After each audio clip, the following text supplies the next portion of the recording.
speakers on. Good afternoon, folks. Don Tyson, Kim Kroll coming to you from Oklahoma Christian University, the state semifinal, Class B baseball, Fort Cobb-Broxton.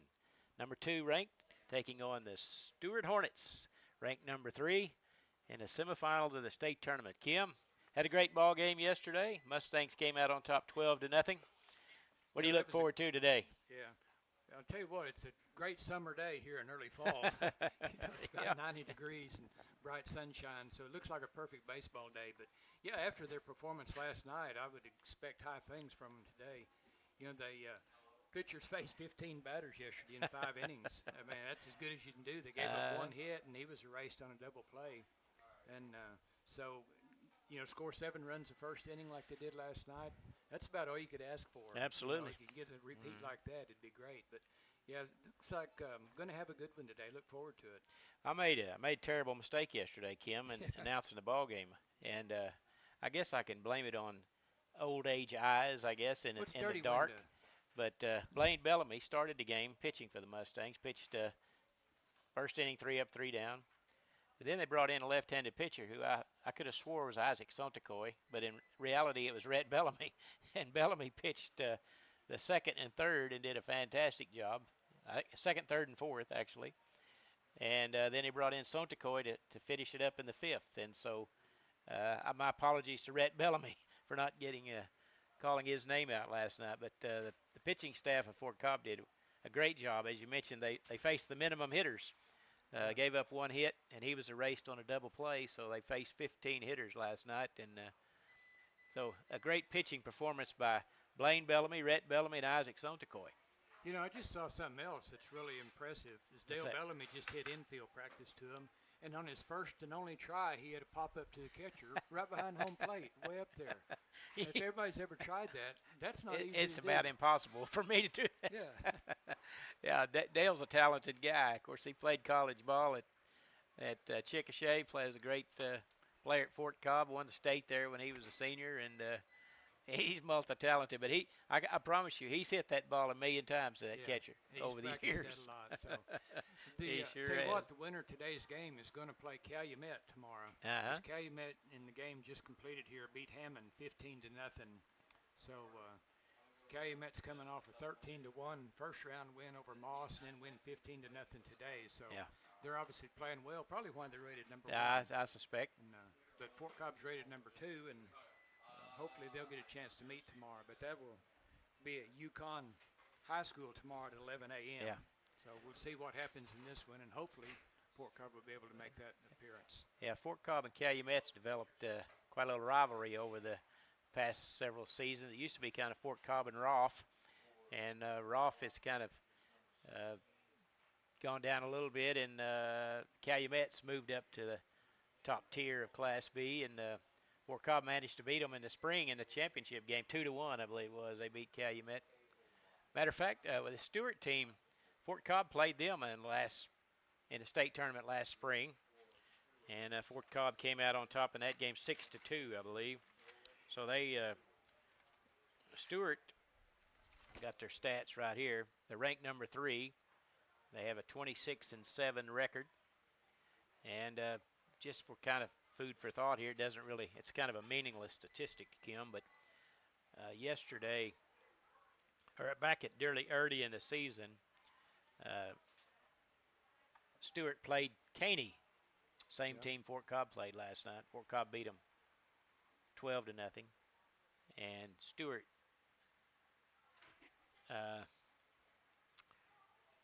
I had this stat down. I can't find it. Anyway, 6-2. Okay, Stuart beat Caney 6-2 earlier in the season. So that's been a long time ago, and you never know who the pitchers were that day and everything. Yeah, 6-4. I'm sorry, it's not 6-2. Okay.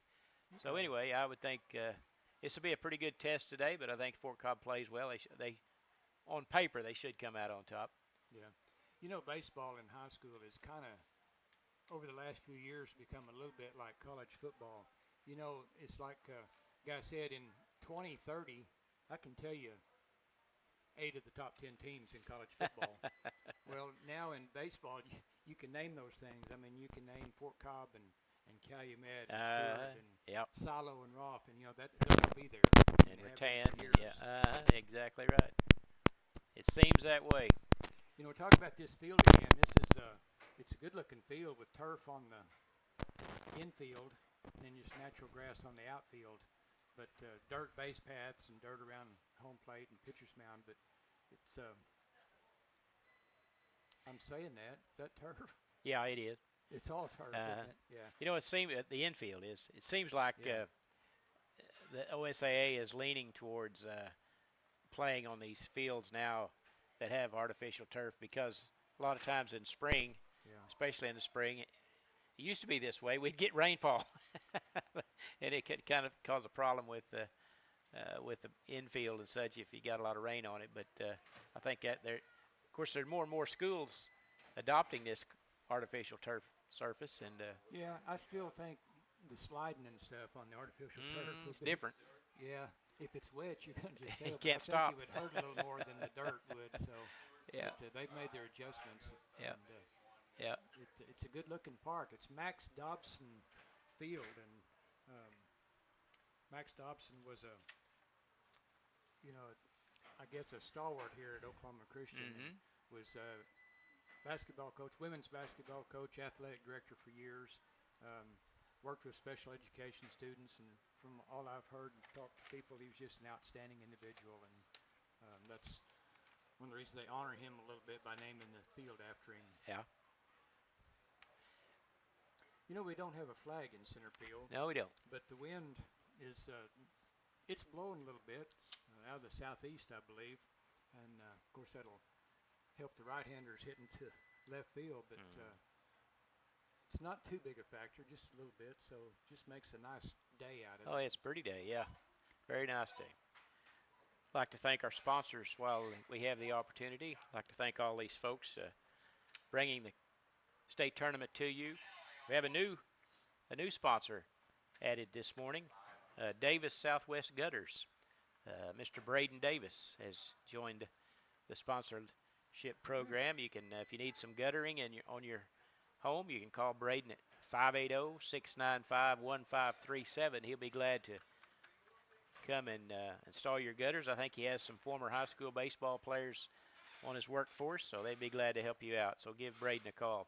Also, the Fort Cobb Storage and RV Park, located north end of Fort Cobb, for all your storage needs. And as Kim mentioned last night, everybody's got something they need to store for a while. ABC Superior Realty, Miss Shelley Dissy heads up that group and does an outstanding job with all your real estate sales and purchases there in the Caddo County area. Ouachita Valley Bank, longtime supporters of the Mustangs, locally owned since 1902.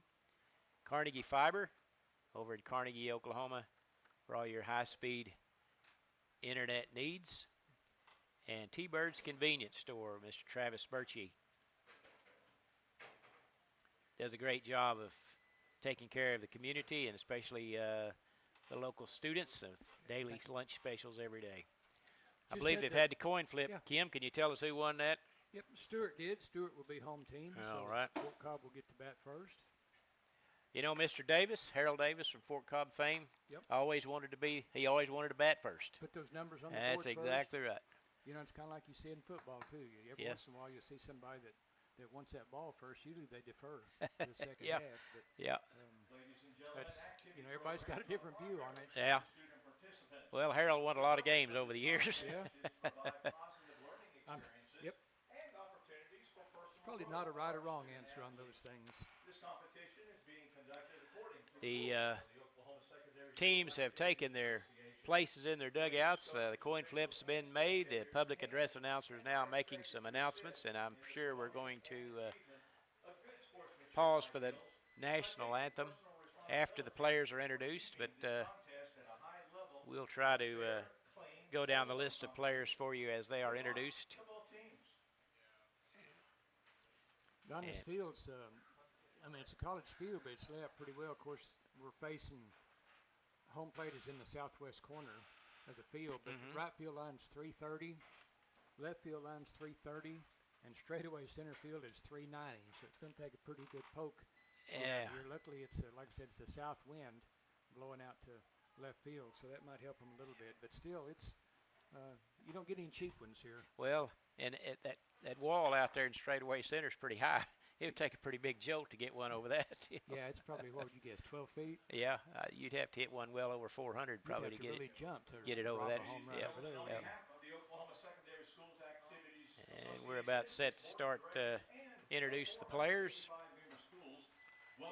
And I think Fort Cobb will probably be introduced first since they are the designated visiting team here. Ranked number 1 in the state. Coached by Mr. Dale Bellamy. And the Mustangs with the Mustangs from Fort Cobb-Broxton High School with a record of 30-6. Mustangs have a record of 30 wins and 6 losses in a very tough schedule. And first of all, line up for the Fort Cobb-Broxton Mustangs. And assistant Jacob Denton and Brent Bellamy. Coaches Dale Bellamy, Jacob Denton, and Brent Bellamy. And leading off and playing shortstop will be number 2, Eli Willits. Batting second, the left fielder, number 10, Tanner McAdoo, senior. Batting third, the second baseman, Blaine Bellamy, who started the ball game last night on the pitching mound. He's considered their ace, I think, but he's going to play second base today. Batting fourth and playing first base will be Mason Luck. Batting fifth and playing left field will be Colton Baker. Batting sixth and playing third base will be Caleb Crowell, who had 3 base on balls last night. Batting seventh and DHing today will be Lane Coombs. Batting eighth and catching will be Caleb Gray. And batting ninth, right fielder Rhett Bellamy. And on the mound today for the Mustangs will be number 16, Isaac Sontakoy. And now we'll go through the rest of the Mustang players. Number 6, Cannon Denton. Number 21, Aiden Bryant. Number 19, Creed Rogers. Number 18, Michael Beltran. Number 11, Brody Langham. Number 22, Riker Hill, played right field last night. Number 14, Doyle Edge. Number 4, Maddox Hill. Number 17, Jake Devon. Number 20, Braylon York. Number 8, Anthony Harrison. And number 23, Caden Setzer. And number 13, Aiden Vasquez. And as I mentioned, the Mustangs are coached by Dale Bellamy, assisted by Jacob Denton and Brent Bellamy. And now for the Stuart Hornets today. Coached by Josh Williams. They are ranked number 3 in the state with a record of 26 wins and 7 losses. Leading off and pitching today will be number 22, Nolan Stewart. Batting second, the catcher, number 8, Cody Cook. Batting third will be playing first base, Zach Luker. And batting fourth, the left fielder, number 11, Chandler Kelly. Batting fifth and playing second base will be Dallin Whitaker. Batting sixth and playing third base will be Nolan Lindley. Batting seventh and playing center field will be number 99, Trenton Wimberly. Batting eighth, the designated hitter, number 45, Colt Carlton. And batting ninth for the Hornets, shortstop, number 2, Bartlett Patterson. And playing right field for the Hornets will be number 16, Wyatt Clayton. And now the reserves for the Stuart Hornets. Number 0, Ace Bernhardt. Number 6, James West. Number 12, A.J. Hernandez. Number 13, Carson Sanders. Number 14, R.J. Stevens. Number 15, Jackson Whedon. Number 32, Keaton Treat. And that's your lineups for the Mustangs and the Hornets.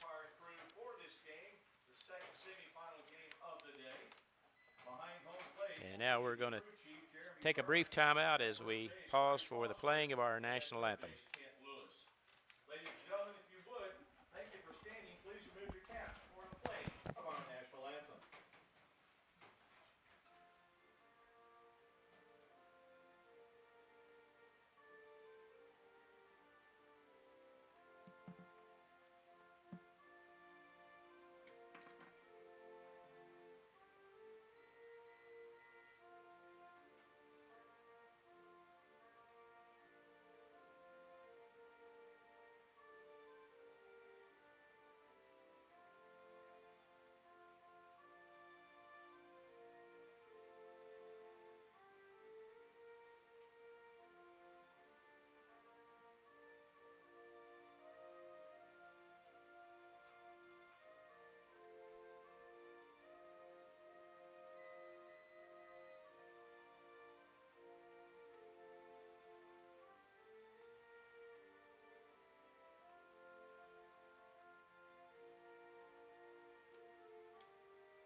All right, Kim, we're about right on schedule. Actually, a little ahead of schedule, 1:24, and we're set for the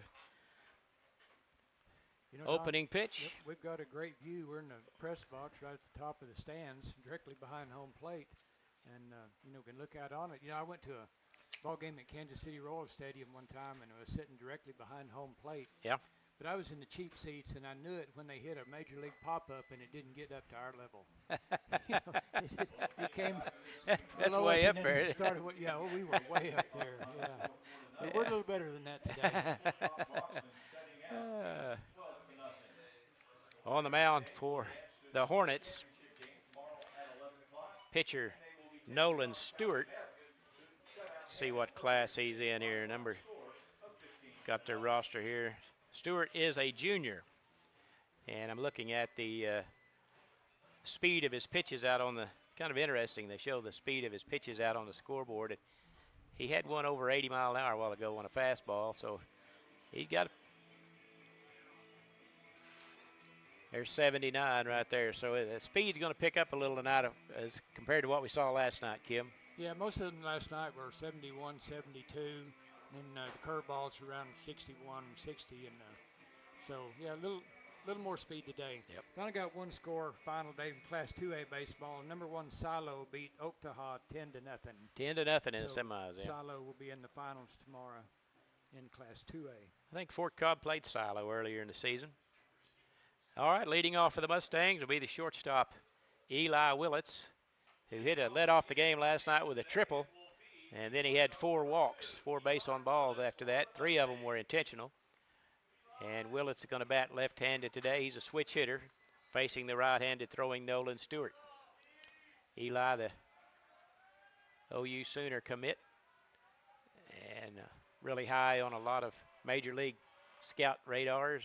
First pitch swung on, missed. A little off-speed pitch at 68 miles an hour. And Stewart starts out ahead on Willits. Squares around the bunt. This time's inside for a ball. Willits has got such great speed that, when he does walk, Kim, it's almost like hitting a double because he'll wind up standing on second.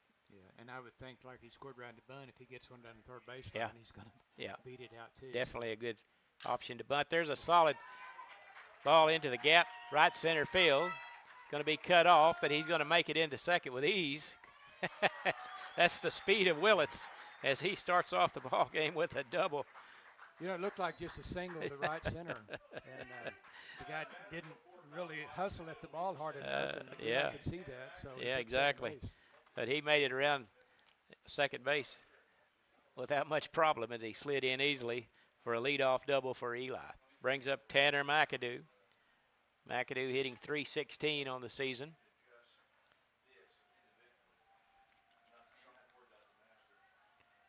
And they're trying to hold Willits close out there. The shortstop's kind of cheated over behind him. trying to hold him as close as they can. He is a threat to steal third, obviously. Leaves a big hole over there on the left side, though, Kim, when he's that far close to the bag. There's a grounder right to him. Boots it, picks it up, throws the first, and he got McAdoo.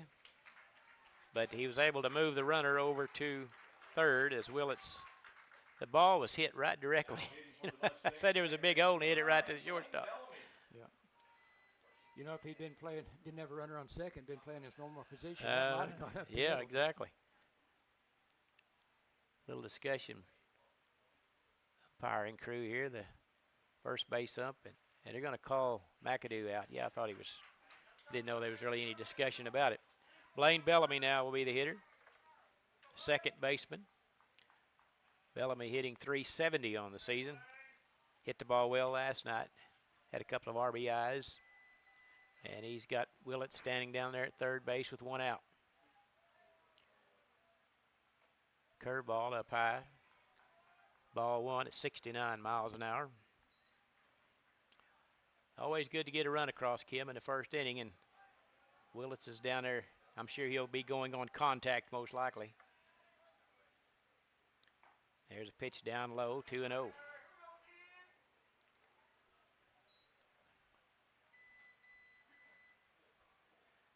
Willits is always a threat to do something on the base paths. Got incredible speed. He can get a pretty good lead off there. The third baseman's quite a ways off the bag. Yeah. Curveball way high, 3-0 to Blaine Bellamy.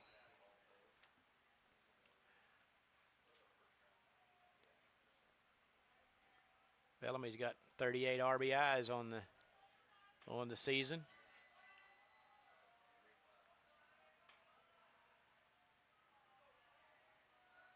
Three and 0 count. Stuart kicks and delivers, and that's high ball 4.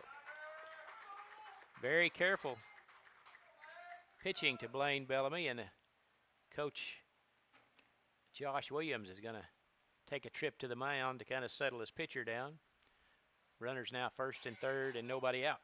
We got one out. Or one out, I'm sorry, yep. And Mason Luck will be the hitter, first baseman for the Mustangs. Mason got a good average, .429 on the season.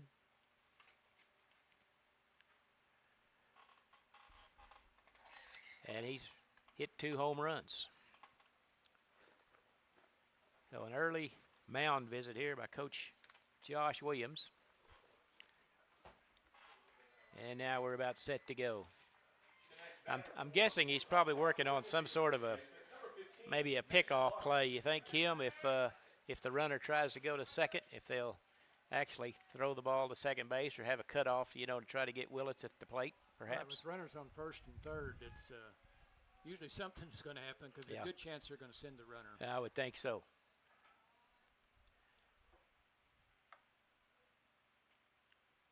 And first pitch is in there for a strike. Curveball on the outside part.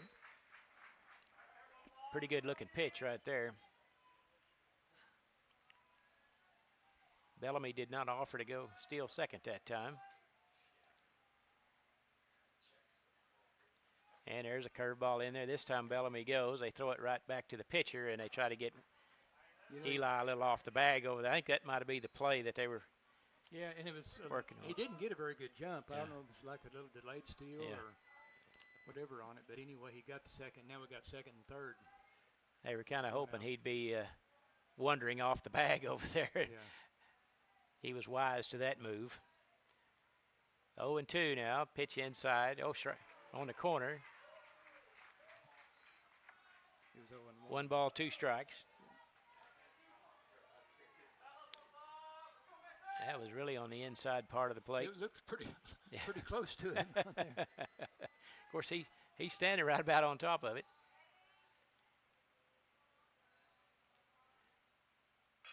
There's a little pop fly.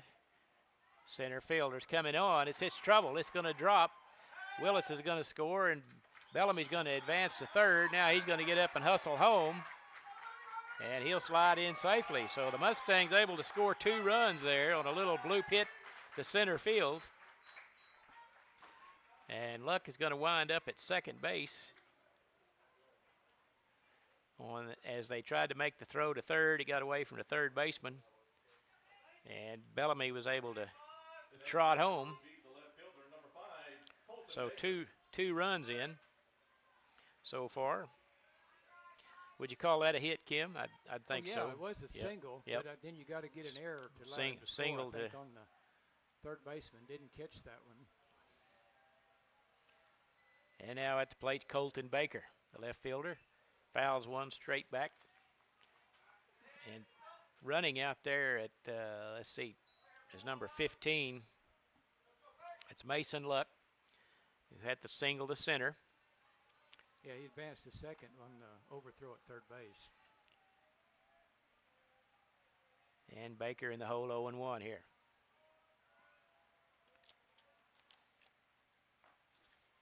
Fastball on the outside part of the plate. Hit 80 mile an hour on that pitch.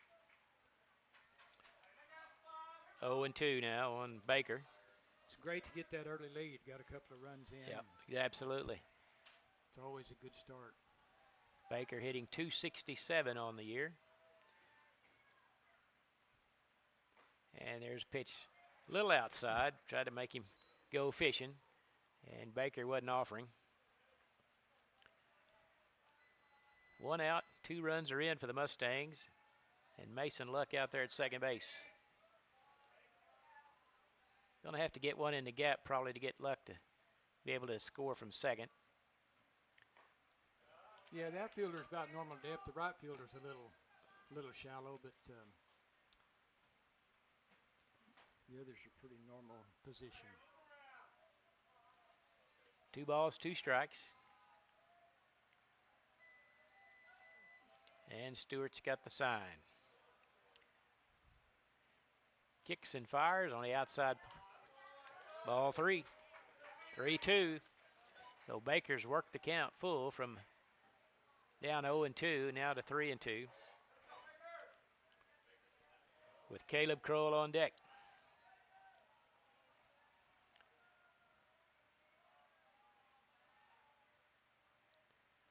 Ball 4, he worked the walk. Good eye at the plate by Baker. Now runners at first and second with Caleb Kroll advancing to the plate. Kroll hitting .305 on the season. Got 20 RBIs. Got 1 home run. Got a little pop in his bat. Last night he never got a pitch to swing at. I think he batted 3 times last night. He came to the plate 3 times. 3 walks. But he's a pretty potent hitter. Ball outside. Stewart's got a good arm. He brings it up there pretty well, right around 80 every time on his fastball, but it's a little bit off the plate so far. And there's a fly ball to deep left field. That ball's going way back. The left fielder's going. Track it's off the wall. Luck's going to score. Here comes Baker rounding third. Stumbles. Ball goes into the infield, and that's a stand-up double for Caleb Kroll. Off the wall, left field. He almost had home run number 2 for the year. That was above halfway on the wall. Like we said, that's 330 down the line, so he's... Yeah, he put a jolt into that one. 2 RBIs for Caleb Kroll. And that makes it 4-0 here in the top of the first.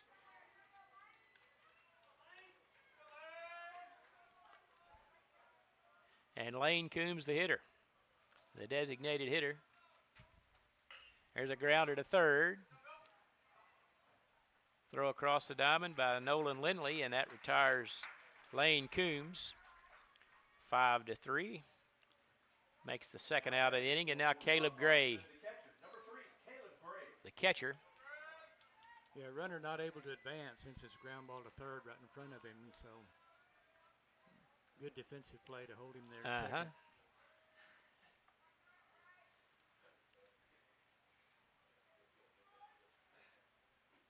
Kroll's out there at second base. He can run pretty well. So well, he's got the shortstop and the second baseman holding him on pretty quick. So evidently he's got their attention a little bit. First pitch is a ball. Yeah, they really like to hold that runner on at second base. That pitch is on the inside corner for a strike.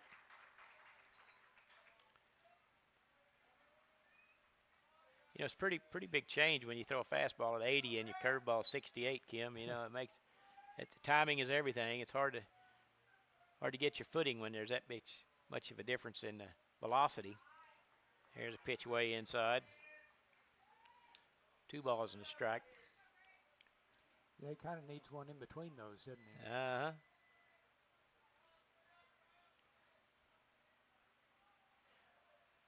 Stewart's ready. Curveball up high. He's missed a lot of them high. I don't think one's bounced in yet. No. That got too low, so. 3 balls and a strike to Gray. And there's one foul down the right side. Makes it 3-2 with Rhett Bellamy on deck. Mustangs scored 7 last night in the first inning. Today they've managed 4 so far. So a great start to the semifinal matchup. And there's one foul straight back. Well, that's almost came into our window here, Deb. I think that was off the catcher's mask. And yeah. You know, we could get one in this window, Kim, if you're not careful. That's why Debbie's sitting there to protect us. I hope she's ready. I've got glass in front of me. You've got nothing. 3 balls, 2 strikes. Pitch on the way. Gray sharply down the left field line, and it was just foul by about 6 inches. As that ball went all the way down in the corner, that would have been a triple probably. As Gray can really run. That ball was smoked. Just a little bit foul. That's got to give a guy a little confidence, Kim, when you hit one solid like that. Yeah, it was like, throw me another one of those. Yeah.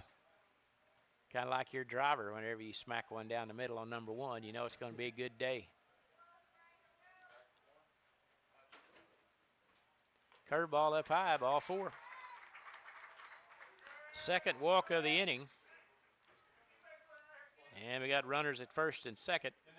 Well, they batted around in the inning. This is batter number 9. Yep. 9-hole hitter Rhett Bellamy playing right field. For Caleb Gray. I can't see his number. Probably one of the Hill boys, I'm thinking. Can't see it either. First pitch is low and away for a ball. Yeah, Riker Hill, a lot of times as a pinch runner. Like you say, we can't see this far away his number.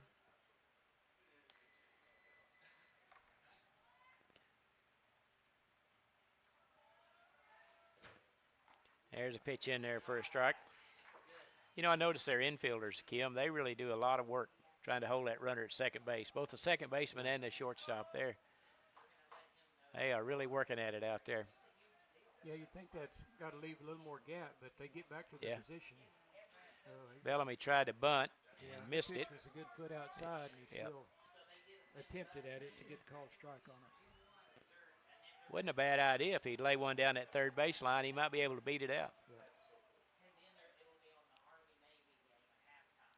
Yeah. That's high outside. 2 balls and a strike, I believe. Should be 2-2. Yeah, 2-2. Okay.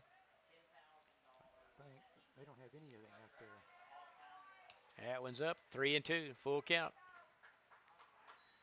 Pitcher's thrown a lot of pitches here in this opening inning. Maybe starting to tire just a bit. 3 balls, 2 strikes. 2 outs. Runners will be going here. And that one's in there for a strike. Strike 3 as he rung up Rhett.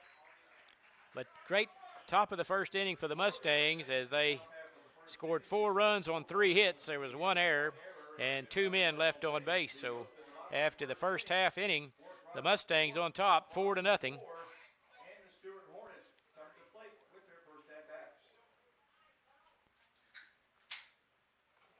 Well, the next inning will be like starting over. Be back to the top of the lineup with Eli leading off. That's about as good a start as you could hope for right there. I tell you, that ball Caleb Crowell hit, you know, you could see the left fielder when the ball was hit, I couldn't tell exactly how far it was going to go, but he was on his horse, and it hit the wall, like you say, about halfway up. So about another 3 feet, that would have been out of here. But definitely well hit. Yeah, with the, it didn't need much more to get out. You get a little wind help, and that one's gone. Yeah, just need a little wind. On the mound for the Mustangs, Isaac Sontecoy. We're sure of that. Yeah, we're positive of it now. But I guess it was so dark last night, Kim. I just feel bad that that I didn't report the. Well, there's no numbers on the front of the jerseys, and. Yeah, that's right. And they were both left-handed. Yeah. I was trying to get, I believe, Sontecoy to see what grade he's in. I believe I've got a roster here somewhere. Let's see. Here we go.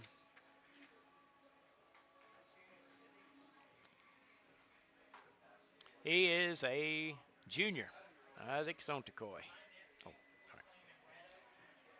I'll tell you what, having a left-handed pitcher is usually a pretty good advantage in high school. Teams Absolutely. don't see a lot of them. You're right. See very many. Leading off for the Hornets, the pitcher, number 22, Nolan Stuart.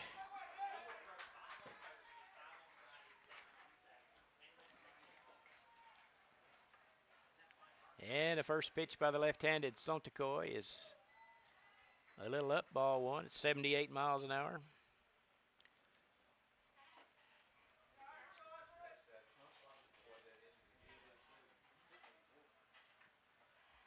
If Sontecoy throws strikes, he pretty hard to hit. That's way inside, ball two. Looked like he might have tried to overthrow that one a little bit. Come across his body a little bit. I'm sure the butterflies are probably stirring in there, Kim. Yeah, we just hope they fly in formation. So. There's good. That one's in there for a strike. I need a taller chair.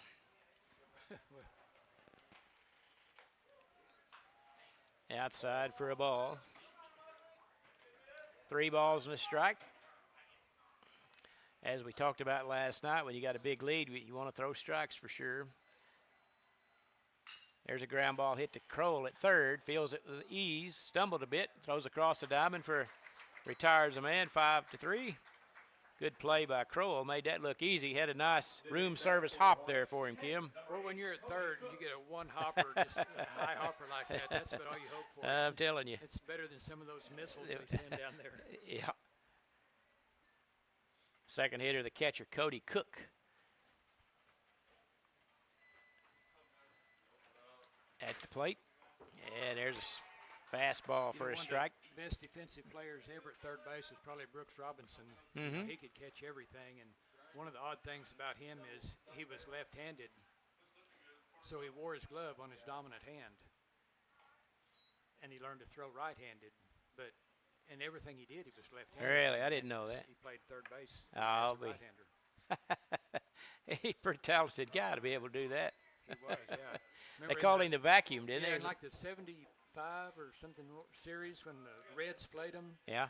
And he put on a show down there, caught everything in the world, and won the Outstanding Player Award for the series, and won a new car with it. And I remember Johnny Bench saying we'd known if he wanted a car that bad, we'd have just bought him one. There you go. Yeah, that is demoralizing when you hit bullets and they catch them. Outside for a ball, makes it 3-2. Sontecoy moving it around at 80 mile an hour on that last pitch.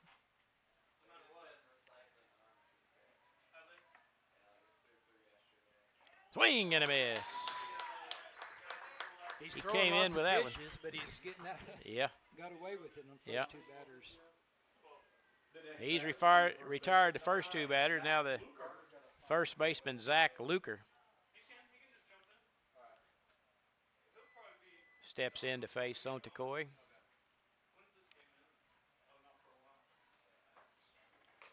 Left-hander's delivery is way outside for a ball. That's an 81 mile an hour fastball. I think that's top end so far. And that's the inside ball, too. struggling with his control a little bit. He's been to 3 balls on both Yeah. the first 2 batters and 2-0 on this one. Yeah, he kind of needs to get settled in here if he can. 3-0. Hadn't been close on any of those 3 pitches.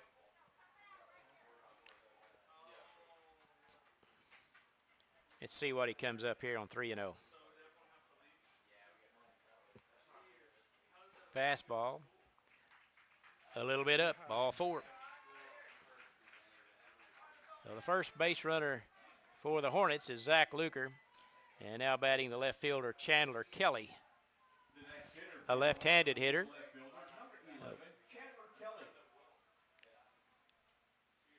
Think Sontakoi would have a little bit of an advantage here. Lefty on lefty matchup. Yeah, I would think it would help him out. There's a good pitch right down the middle for a strike.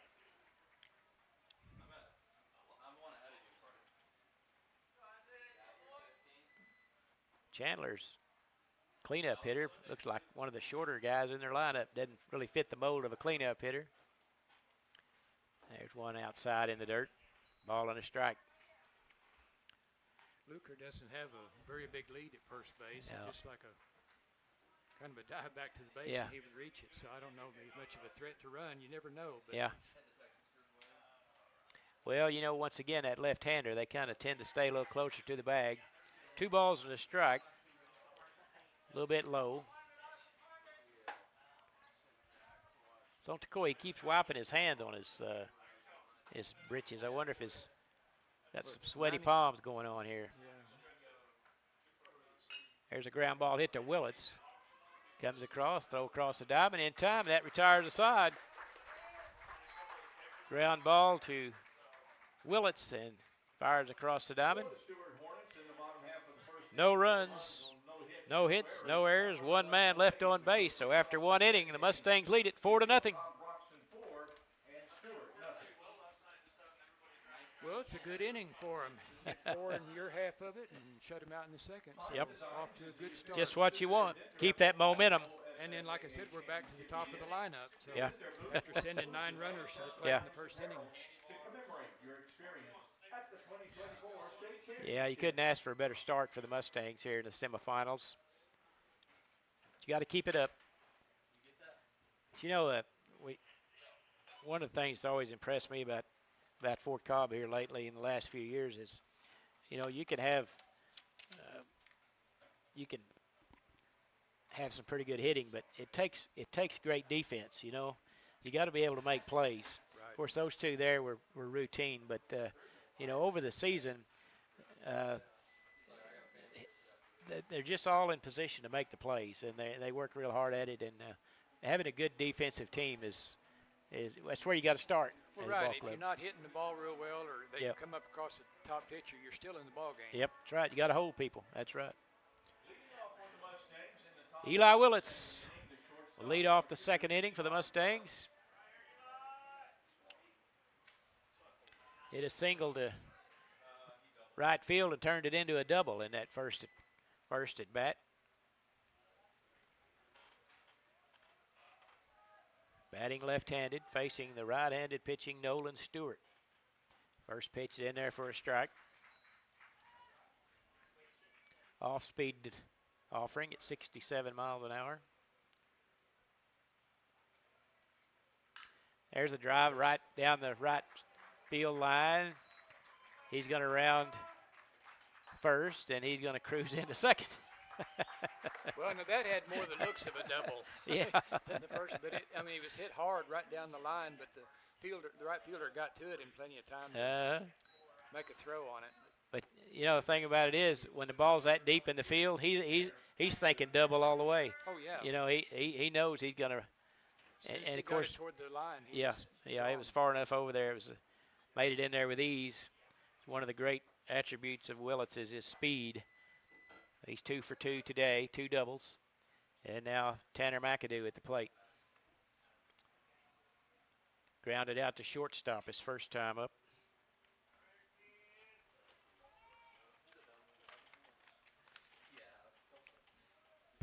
McAdoo also a senior for the Mustangs.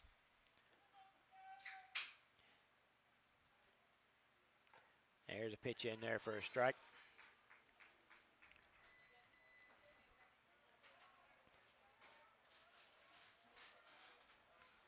McAdoo's got 26 RBIs on the season. Helps when you have Eli Willits out there hitting in front of you. It's on base a lot. Yeah, you'd think that would help you add to that RBI total. So. Yeah. Ball and a strike.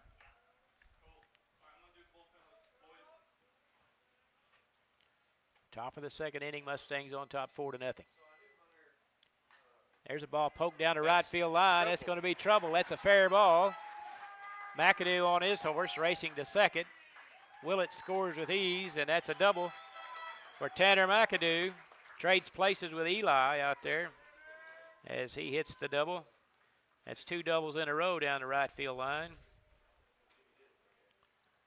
And that brings up Blaine Bellamy.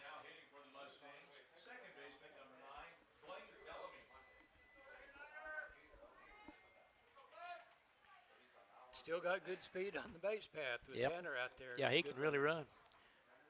Bellamy walked his first time up, later scored in the first inning.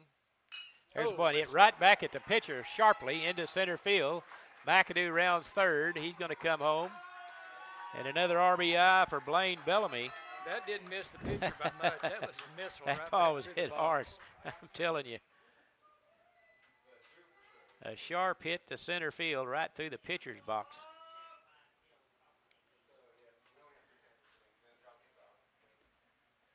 That's 3 hits in the inning. And that brings Mason Luck to the plate, and it also going to bring a visit to the mound.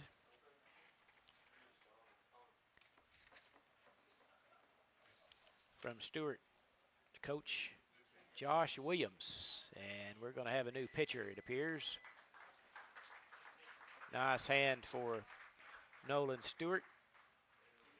And coming in to pitch now will be, let's see if I can see his number 13. Yep. Yeah.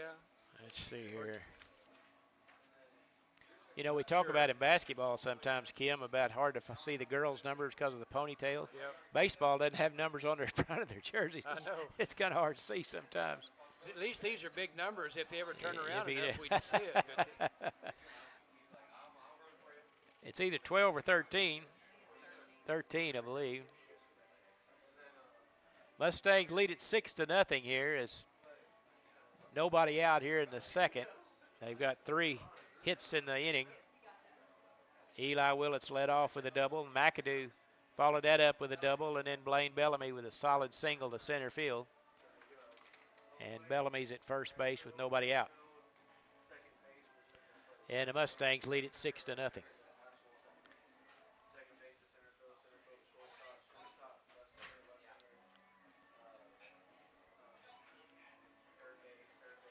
And on the mound,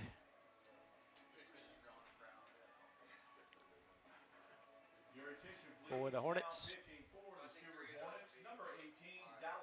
18, Dallin Whitaker. Dallin Whitaker.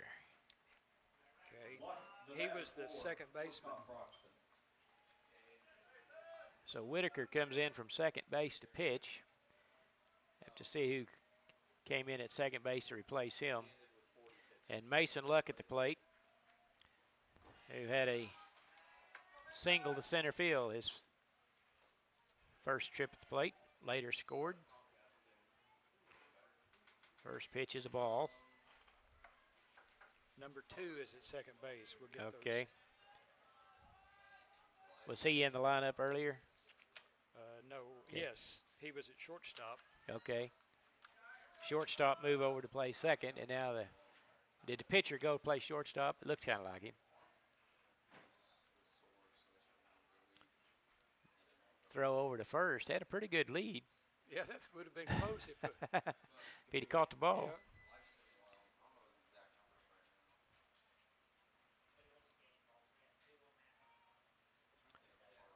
Bellamy, pretty good lead over there on first. He brings it home. Mason Luck swings and misses. So that one took a while to get to. Yeah, 62 miles an hour. That was a slow curve. That was a big swing. Yeah. Ball and 2 strikes. I'm sure Mason would like to drive one to the fence. There's one foul back down the left field, or over the dugout, third base dugout, I should say. Yes, the pitcher went to shortstop, Nolan Stuart. All right.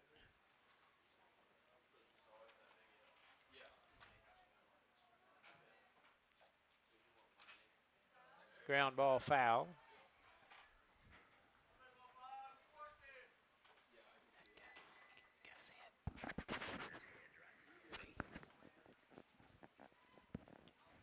One ball, two strikes, nobody out. There's a drive just over the right side of second base into center field. Another single to center by Mason Luck.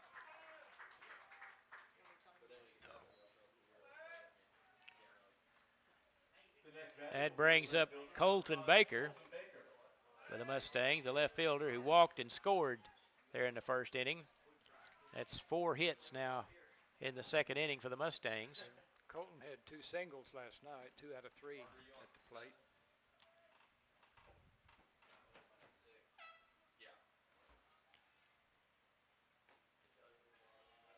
There's one a bit low.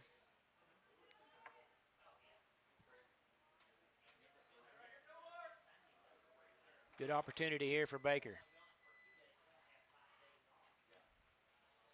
You ever notice, Kim, when you're standing up there batting and the pitcher is winding up in his delivery and he's still looking at second base, and that makes you a little nervous when you're standing in the batter's box? Yeah. So, hey, look at me. Yeah, he's looking at second base the whole time. Breaking ball on the outside, 3-0 now to Colton Baker. I'm sure he'll have take sign on here, maybe twice. Wouldn't be surprised. And that's ball 4. Second walk of the day for Colton Baker, and that loads the bases for Caleb Crowell, who hit one off the wall in his first at bat. Hit it off the left field fence. Well, they finally threw one he could hit. He had 3 walks last night. Yeah, so. Yeah. Now he's got the bases loaded. I'm sure he'd like to hit one off the fence again, or maybe a little bit farther. First one's in there for a ball. Bases loaded, nobody out here. Bottom of the second, Mustangs on top 6-0.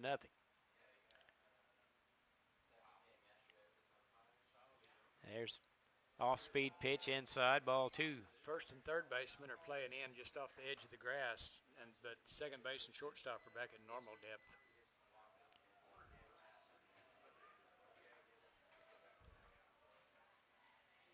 They'll probably come home with it if it's hit to the corners. Ball 3 now on Crowell. It's 2-1, right?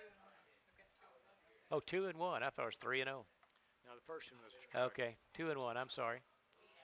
I have a little obstruction. There's a person sitting right between me and home plate. I'm having to look around. Every time I move my head, he moves his. Inside corner for a strike, 2-2. 2-2 to Crowell. I'm sure he'd love to get something to swing at right here.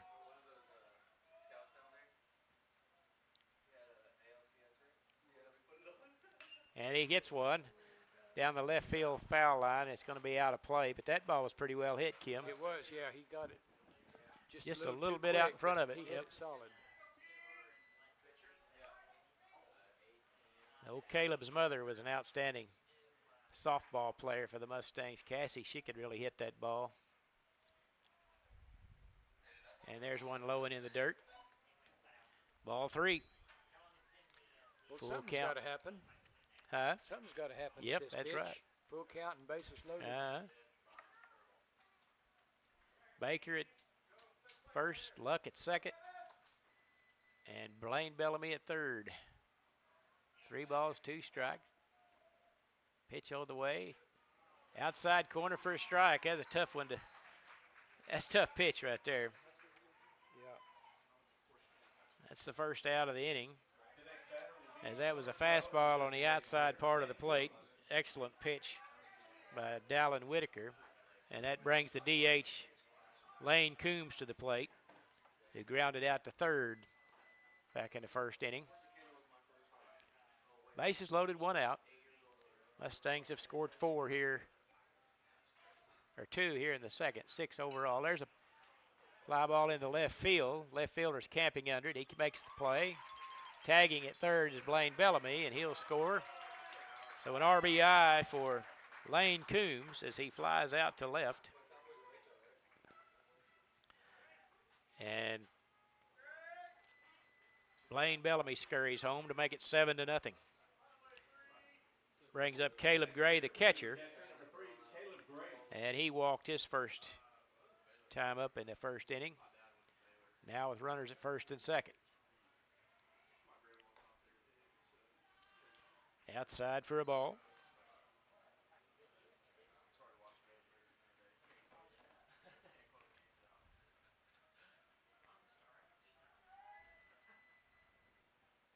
Two outs now.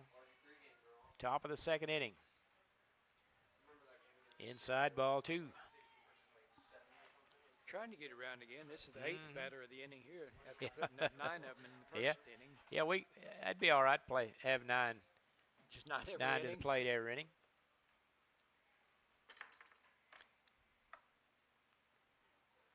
That ball bounds to the backstop. The runners will advance to second and third now. And the count goes to 3-0. Caleb Gray with Rhett Bellamy on deck.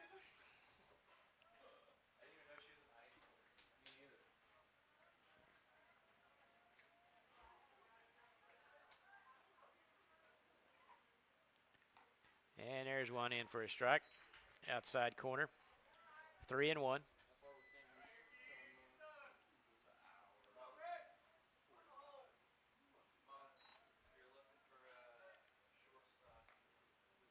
There's another one in the same spot. 3-2 now.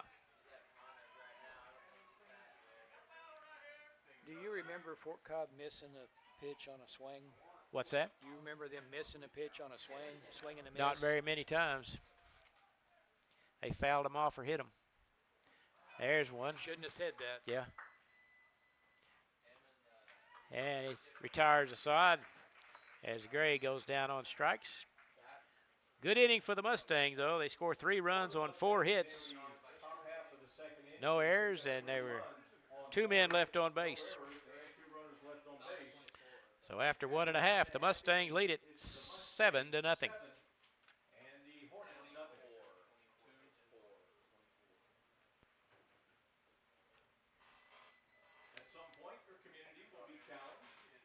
Due up for the Hornets in the inning will be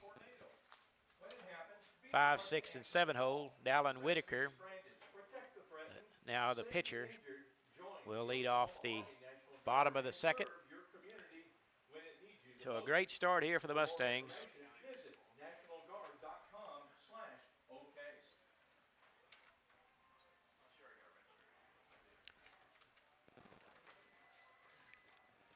Maybe Sontacoy can settle in a little bit here, Kim. He seemed to struggle with his control there in that first inning, but even though he only allowed 1 base runner, but yeah, he had a little control problem. He got three ball count on several of the early batters, but then he came back with it.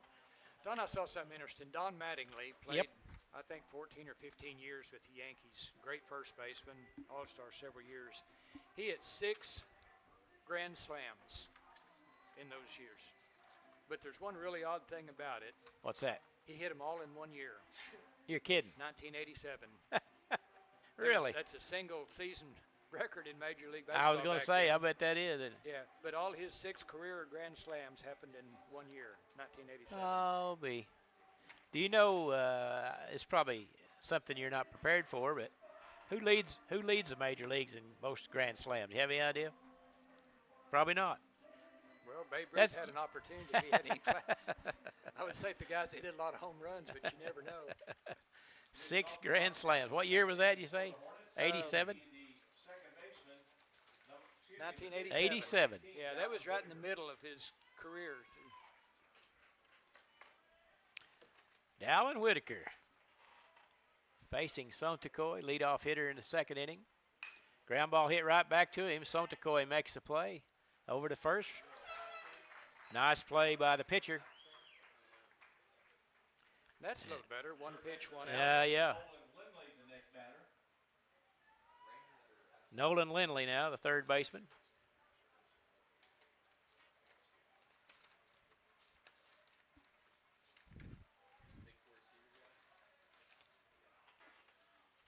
You know, the thing about Osontakoi, you know, he's 6'2" or so, and he fielded that ball with ease, Kim. I mean, he just went down and got it like it was. Sometimes you come off that mound, it's can be a little cumbersome. There's a pitch way outside. Yeah, and what you worry about that, it seemed like the pitchers have a hard time making that good throw to first base because they're used to throwing out of a stretch or wind up or something. Yeah. And then on a fielding position, it's a little different for them. 2 balls, no strikes to Lindley. There's a pitch a bit up, 3-0. And Gray's going to go out and have a little chat with Sontakoi. I'm sure the Mustangs would love to get through this game and then be able to use their ace Blaine Bellamy tomorrow against the #1 team in the state, Calumet Chieftains. You'd love to be able to get there and still have your best pitching staff. Exactly. 3-0. And there's a pitch on the right side of the outside corner for a strike. Makes it 3-1.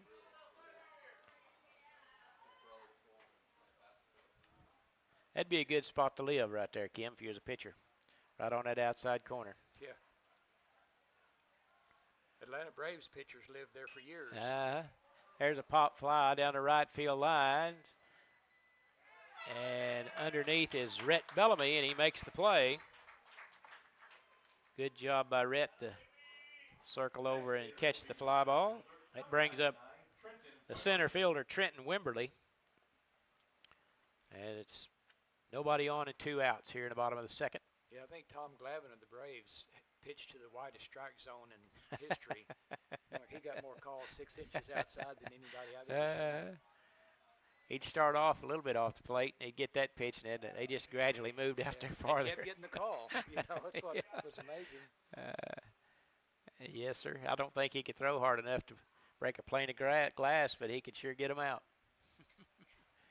He was a master of the changeup. You know, guys like him and Greg Maddox, I think Greg Maddox probably through mid-'80s. They wouldn't even look at him now. You know, as scouting and stuff.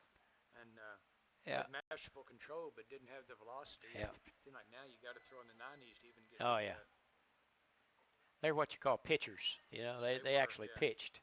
Yeah. Change speeds, location. 2 balls and a strike to Trenton Wimberly, left-handed hitter. Seen quite a few of those in there yesterday and today. There's a ball hit deep into center field. McAdoo on his horse. That's going to get over his head. That's way back there. McAdoo tracks it down near the warning track. Wimberly's going to go to third. Willits gets the relay, throw to third, not in time. A stand-up triple by Trenton Wimberly as he put a charge into that one. You know, that looked like a pretty good pop-up. I mean, not a pop-up, but a good fly ball to center fielder. But it just kept carrying.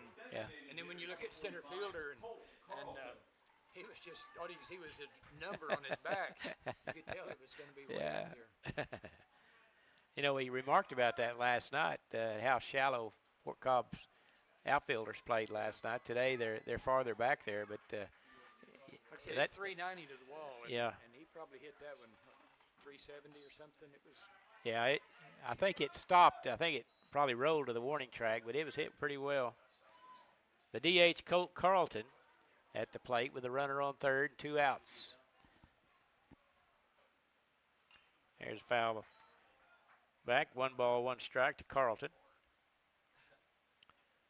As the Hornets have started a little uprising here with that triple.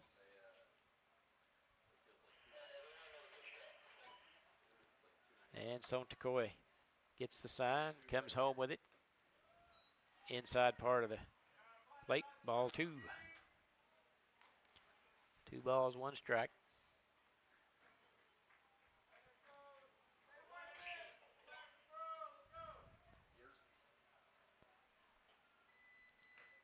inside. 3-1 now.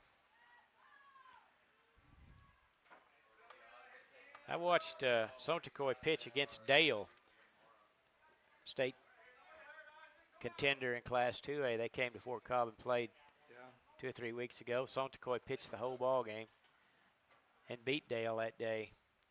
There's a grounder foul, third base line. A little help there. That was ball 4 inside if he let it go, but he really got around on it early. 3 balls, 2 strikes. It's the 8-hole hitter for the Hornets. Like to get him retired, I'm sure. There's a pitch on the outside corner. Boy, that looked good. Ball 4. And Carlton will walk to first. And now the 9-hole hitter, the shortstop, Bartlett Patterson. The next batter for the Stuart Hornets will be the second baseman, number 2, Bartlett Patterson. He's playing second base now. He originally started at shortstop. His coach Dale Bellamy is going to come out and have a little chat with Sontecoy. He got all the infielders. Chat. Throw strikes. And they're going to replace him. Well, he is going to be. I think that's probably a pitch count issue, don't you think? I suppose. And they're going to bring in Caleb Crowell. I'm sure he'd like to use Sontecoy tomorrow if necessary. So Coach Bellamy does a great job of managing the pitchers. I tell you, Kim, he does. And it helps when you have multiple options, which the Mustangs have. Caleb Crowell, he's a gamer. Third baseman normally, going to come in to pitch. I think now Blaine Bellamy will move over to his natural position, which is third base. And I think maybe Cannon Denton perhaps will come in to play second, I think. Looks like him out there. We better check on that. I was awfully wrong last night, but there's his number 6 for the Mustangs. Number 6 is Cannon Denton. That's right. He's going into second base. Blaine will go to third. And Sontecoy was not in the batting lineup, so he's out of the game.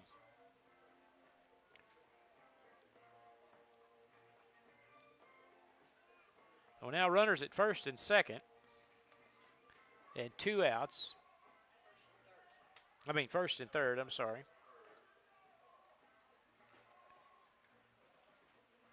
And the 9-hole hitter, Bartlett Patterson, due up for the Hornets.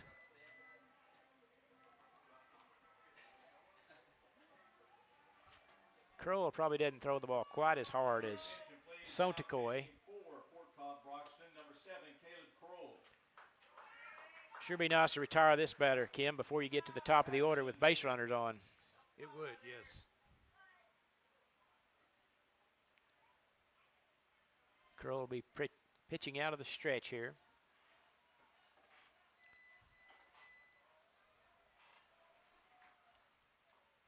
First pitch on the outside corner for a strike. Good start there from Crowell. Quick throw over to first, not in time.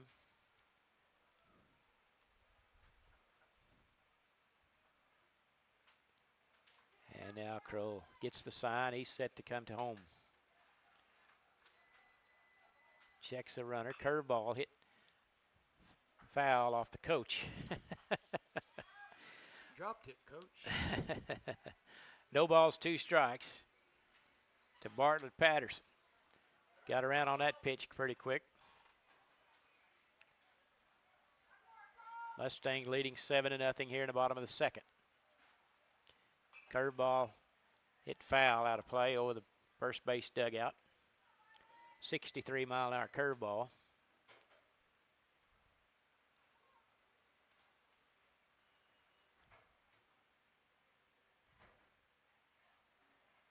Crowell just a sophomore for the Mustangs. Good play by Gray to stop it from getting by him. That runner down at third would unable to advance. Yeah, I'm kind of surprised the one at first didn't. Yeah, I am too. Yeah, I think he would have made it easily. 1 ball, 2 strikes. Fouled out of play down the right field line.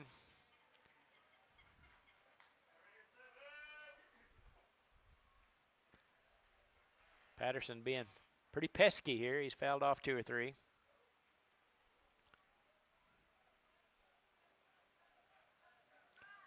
And Kroll comes home.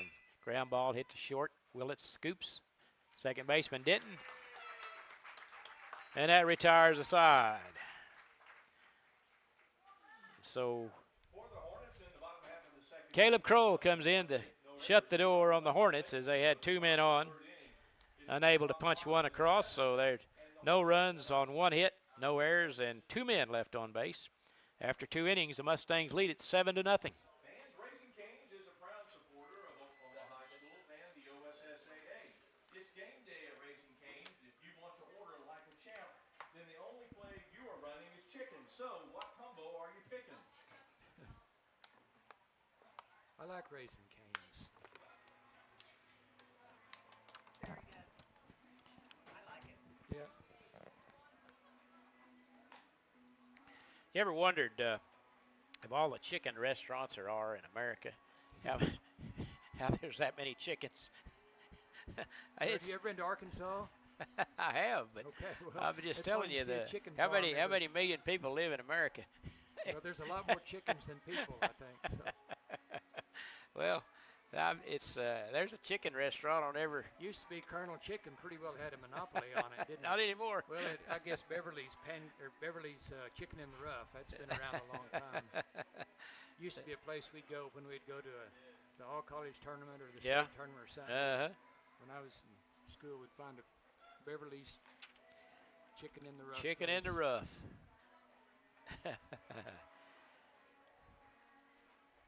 Well, it's pretty hard to beat I if know, it's you look if at, it's prepared properly. places like Ishans and all those that specialize Yeah. in their specialties, Yeah. fried chicken and Leading off for the Mustangs will be the right fielder Rhett Bellamy, who struck out in his first plate appearance in the first inning.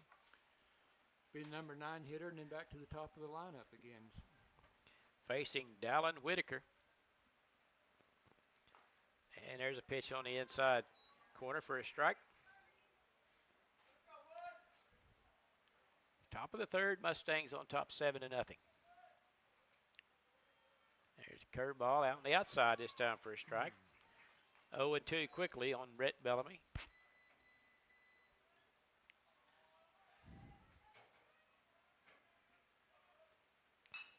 There's one poke to the shortstop. Ranges over, makes the play. You know, he didn't get out of the box real quick, but he got down the line. He real can quick. run, yes, he Yeah, can. Got it less than a step down there. The next batter, shortstop, number 2. That brings up Eli Willits, who's 2 for 2 with 2 doubles. And 2 runs scored. You know, I the think- right fielder has gone way back deep and toward the line. Center fielder shading toward right, and the left fielder's kind of playing a left center position. I think if I was a center fielder, I'd back up a little bit. And they've got a shift on. Shortstop's on the Uh-huh. first base side of second. Yeah. That was down low for a ball. They didn't pitch to him last night too much. He led off with a triple. Then they had 3 intentional walks after that. But Stuart, they're going to pitch to him. Ball and a strike.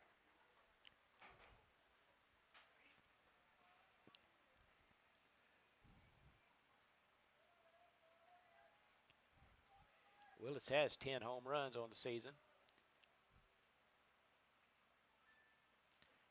And that was down low for a ball. He's batting .566 on the season. That's pretty good. 17 doubles, 5 triples, and 10 home runs. There's the ball hit foul. Down the first base line. 2 balls, 2 strikes now. 2 balls, 2 strikes, Eli. Nobody on and 1 out.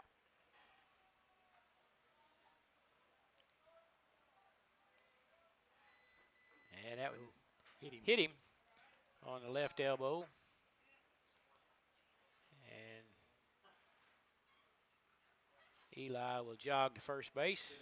And Tanner McAdoo will come to the plate. McAdoo hit a double his last time up. Later scored. Quick throw over to first. Willits able to dive back. I'm sure he'd like to scamper into second here pretty quick. We'll see if he goes on his first pitch. He got a pretty good size lead. Pitcher takes a look at him. He comes home. Willits stays put. Swing and a miss. The pitcher takes his stretch there and then looked at second 2 times. Still doing that? Before he threw home, yeah. With the runner on first. He checks the runner. Now he looks at second. Interesting. There's a ball hit into right center field. It's down. Willits around second. He'll cruise into third base. So a nice single by Tanner McAdoo into right center field. Yeah, Willits was going on the pitch, so he was almost to second time the ball landed. So easily got to third. That was perfectly placed as he poked it right over the second baseman. And that brings up Blaine Bellamy, who scored twice. He walked and singled to center right over the pitcher's mound.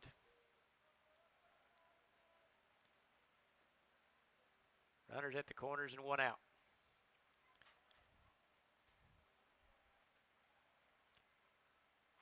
And there's ball scoots away just a bit, just enough time for McAdoo to slide in easily to second. Well, now runners at second and third. And Bellamy, who's one of their better RBI guys at the plate, leads the team. Here comes Eli, and he slides in safe. The ball just trickled away from the catcher. That catcher had no idea that he might be coming home because it wasn't 15 feet from home plate. And he slides in safely. He dove for him, but he was too late. And Eli scores. Makes it 8-0. Wouldn't it be nice to run that fast, Kim? I would assume. There's Bellamy, hits a high fly ball to center field, straight away. Center fielder's camping under it, catches it, and McAdoo will tag up and score easily. So an RBI by Blaine Bellamy as he flies out to center field, and that scores McAdoo. That's 2 runs in the inning so far. Now hitting first baseman, number 15, Mason Luck. And Mason Luck strides to the plate. Single to center, and 2 singles to center, actually. 2 for 2.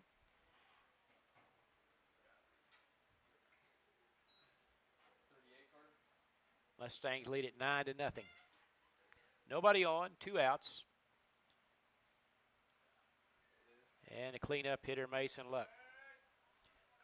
Down, no balls, 1 strike.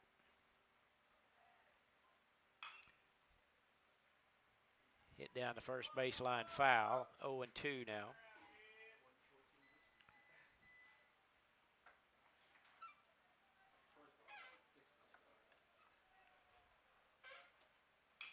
There's a ball hit center field.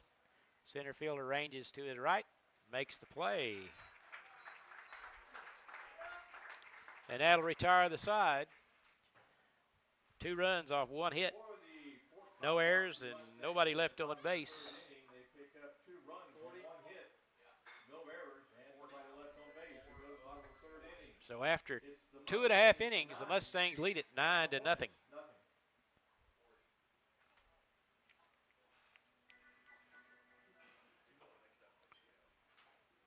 Gateway First Bank is a proud supporter of all OSSAA activities. So do you call wild pitches and pass balls errors? I'm sorry, what? You call wild pitches and pass balls errors?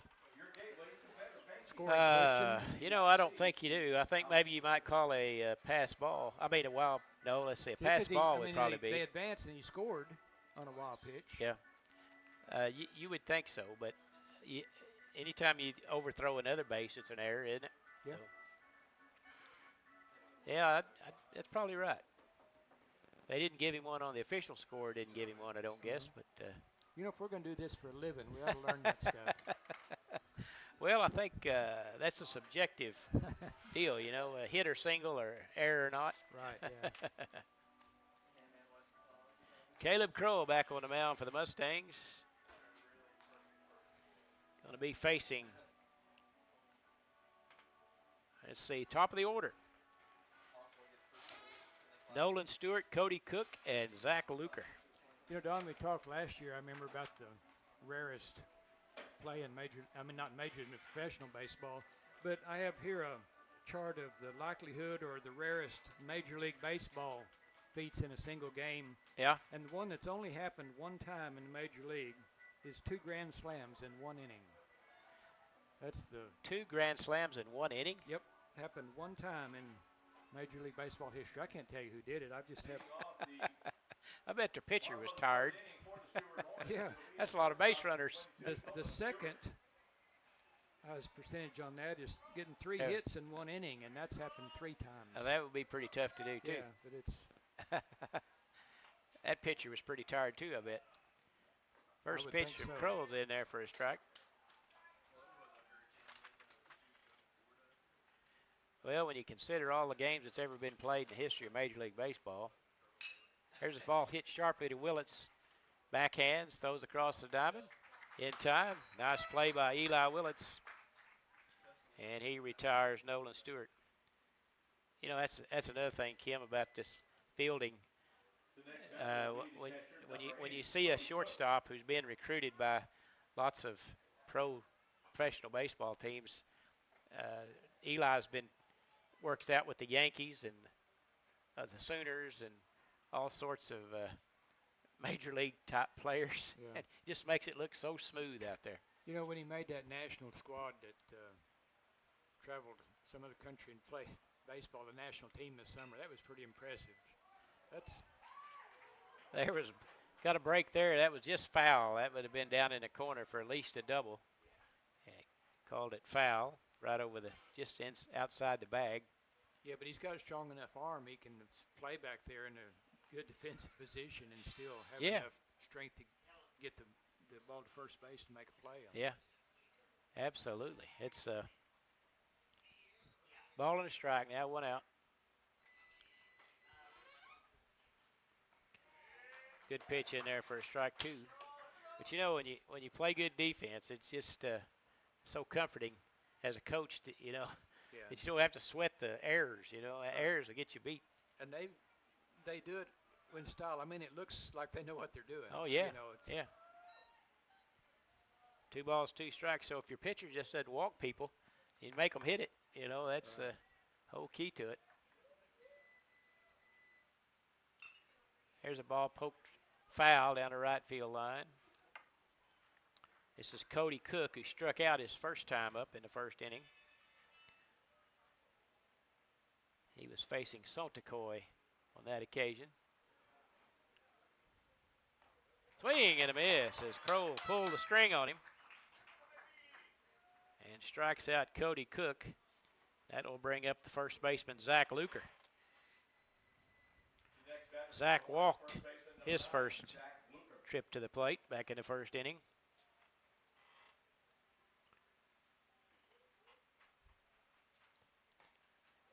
Pitch is outside and high for ball 1.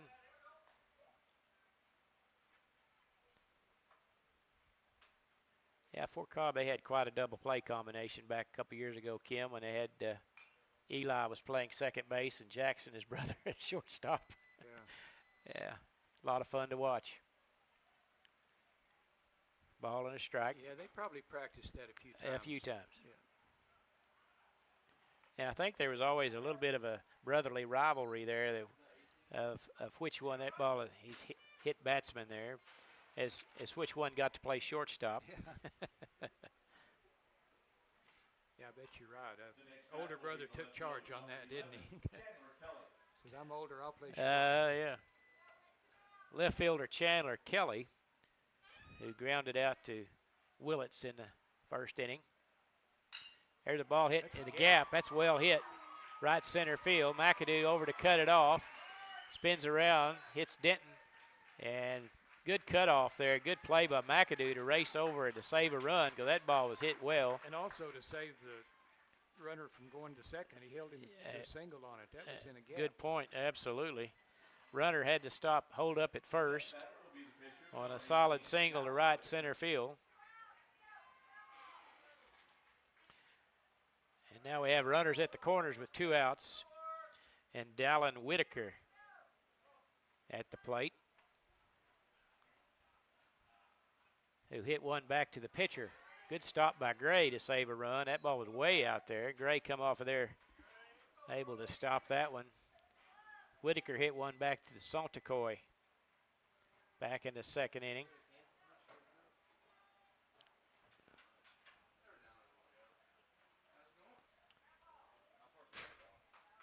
Outside corner for a strike, 1-1. Mustangs in a little bit of a jam here. Runners at the corners, 2 outs. I think this is what it was the last inning too, Kim, as I recall. They were able to coax a grounder to Willits to end the inning in the second.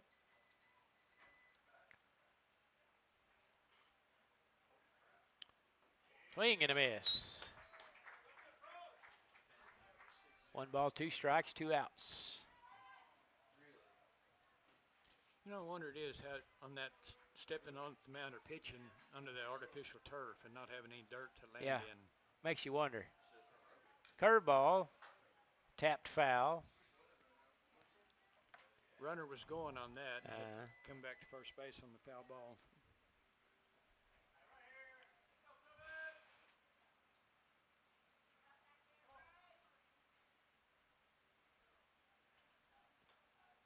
Big pitch right here.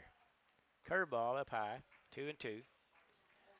You know, I wonder if it's any kind of a distraction when you have the umpire playing shortstop for you, right on the grass. I don't know. Yeah, I mean, as Willits is behind him a little ways, but you think that could be a problem. 2-2. Curveball, poked foul. He just stuck his bat out to stay alive, poked it foul. Good piece of hitting here by Whitaker, working the count. Yeah, it's kind of an odd setup with just 2 base umpires out there, and you got runners on first and third. You got to kind of get in between. Yeah. And the runner slides in safely to second. So that eliminates the force situation. Now runners at second and third, and it's 3 balls, 2 strikes. So a big pitch here coming from Kroll. Swing and a miss. Struck him out. That's a big pitch. Strikeout. Great pitch that time by Caleb Kroll to retire the side. And after 3 innings, the Mustangs lead it 9-0. No runs, 1 hit, no errors, and 2 men left on base. And the weather here says 88 degrees. Here and 11-mile-an-hour wind out of the south.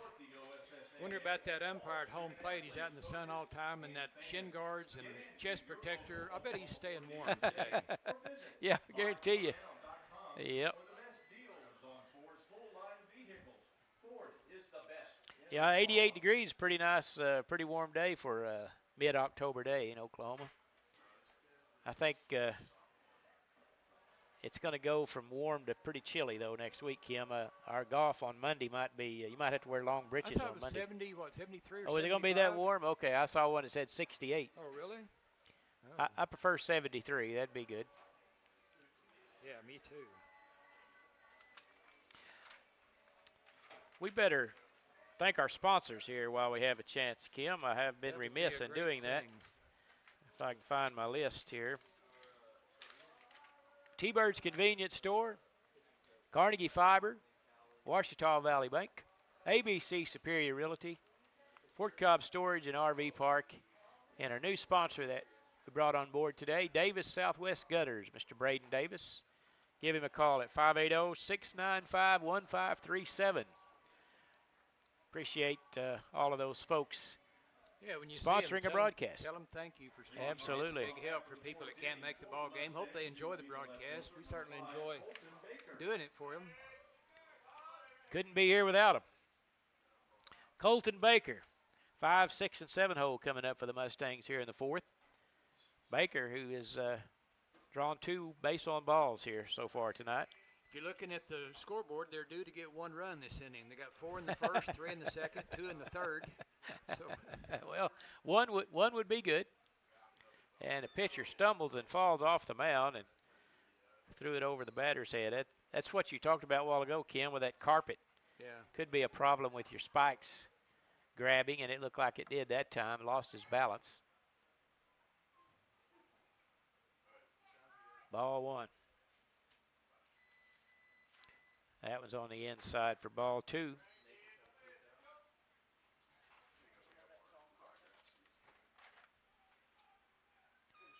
And that one's a good pitch on the outside corner, strike 1. Baker's walked twice, scored once so far today. And he chops that one foul. 2 balls, 2 strikes. Baker hitting .267 on the season. Hits one chopper over the mound, and that's going to get through. They call it one of those seeing eye hits. It's just one hop over the pitcher and just kind of perfect spot. Right over second base, yep. Well, Baker leads off with a single. That brings up Caleb Crowell, who hit a towering double off the left field wall his first time up, struck out in the second. Crowell's done a good job on the mound here in the last couple of innings. Now he'll get a chance to help himself here at the plate. Quick throw to Baker over at first. He gets back in time. Crowell has got some power. That south breeze may have picked up a little since that first inning. A little bit, another ball like that might go out this time. Crowell batting .305 on the year. 19 RBIs.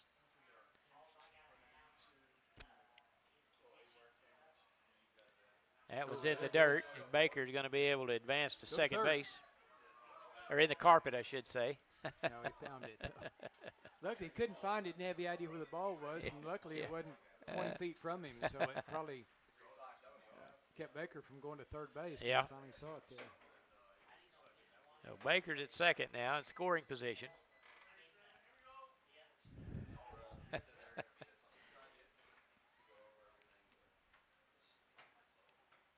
2 balls, no strikes. And that was foul back. 2-1.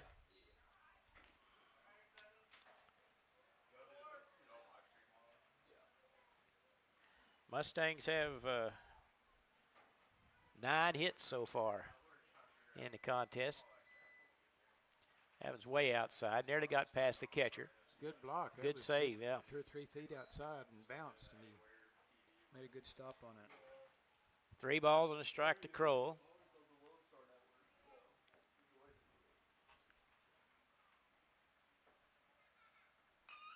There's the ball foul back. 3-2 now.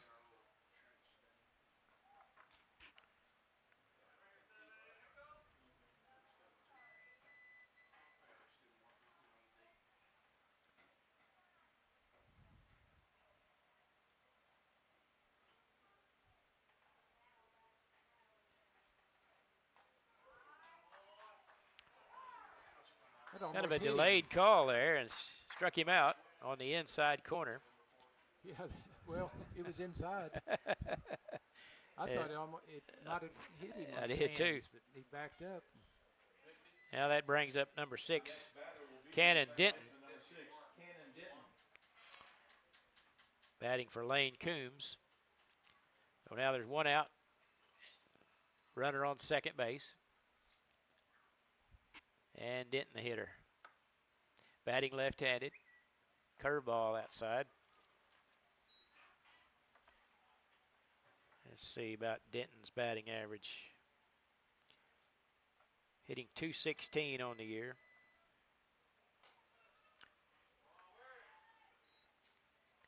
Two balls, no strikes now to Denton. Crowd's pretty quiet, Don. Yes, they are. It's a 9-0 and not a whole lot happening here. They're just all watching.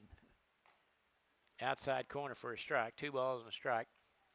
I suspect they might get a little noisy if Cannon would deliver a hit right here. Yeah, I think so.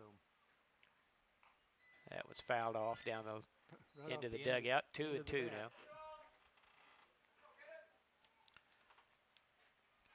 Cannon Denton is a freshman.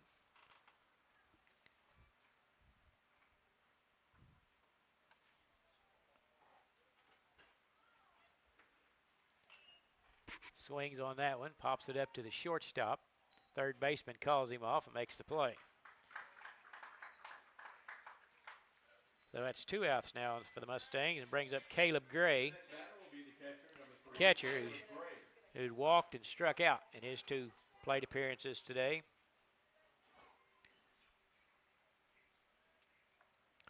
With a runner in scoring position, I'm sure they'd like to get old Baker home here.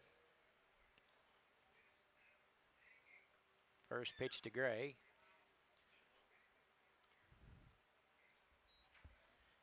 In the dirt for ball 1. We say in the turf. Yeah, in the carpet. It changes everything how you talk about those things. Yeah, exactly. Curveball, a little high. 2 balls, no strikes. But you know, they pretty well got the color of it down. It looks just like dirt. Yeah, it does. Swing and a miss. Rhett Bellamy on deck. They've scored in every inning up to now. They need to. Yeah, we don't want to break that record, do we?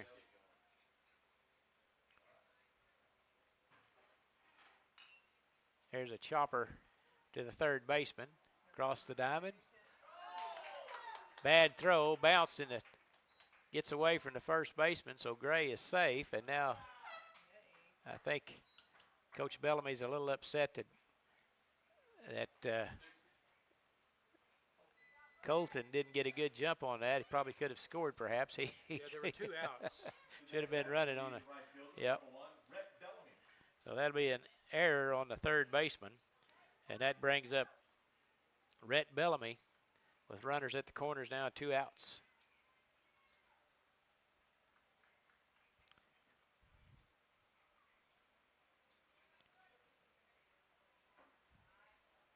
Inside and low, ball 1. Bellamy struck out today and grounded to third. Or grounded to shortstop, I should say.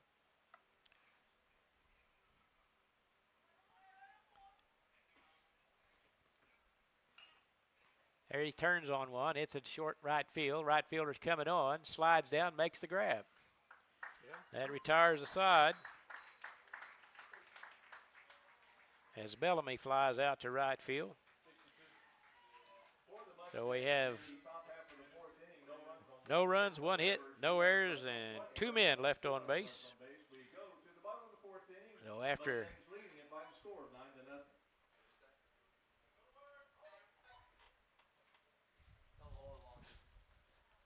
3.5 innings, Mustangs lead it 9-0.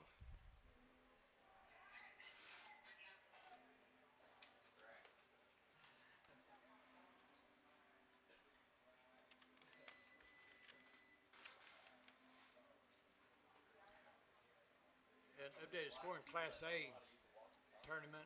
Wright City beat Worcester 10-2 in the first semifinal today. And they'll face the winner of Okarche. Wright City, they're in the finals now? Yes, Wright City will play the winner of Okarche and Rattan. How's that Okarche game come out? They're playing right now. Playing right now. That's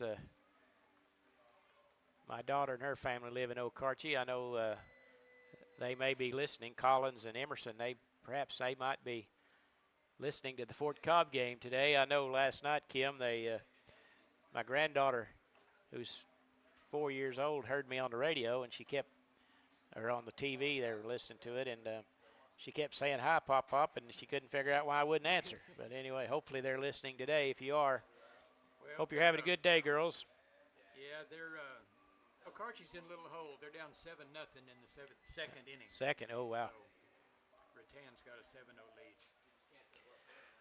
For the Hornets here in the bottom of the fourth, it's 6, 7, 8 hole hitters. Nolan Lindley lead off, third baseman. He flew out to right field in his only plate appearance so far. Caleb Crow still on the mound for the Mustangs.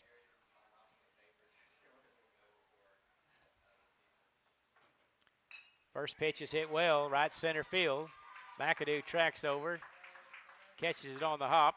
So a solid single to start off the inning by Nolan Lindley. And that brings up Trenton Wimberly, the center fielder. Number 99, Trenton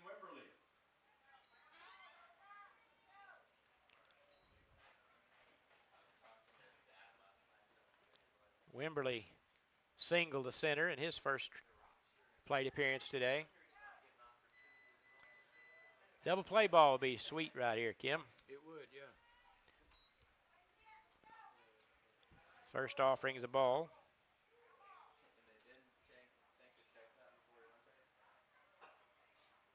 Of course, Trenton had a triple. Did you mention that? His first time up. Yeah, he did, didn't he?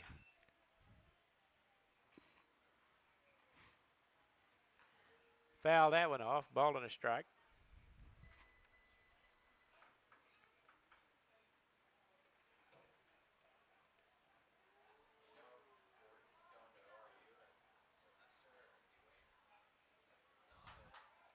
A little bit up, 2 balls and a strike.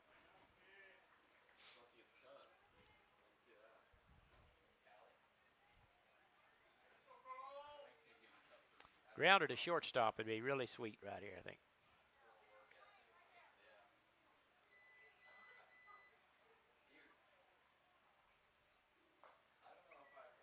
A little up, 3-1 to Wimberly. Being pretty careful with him.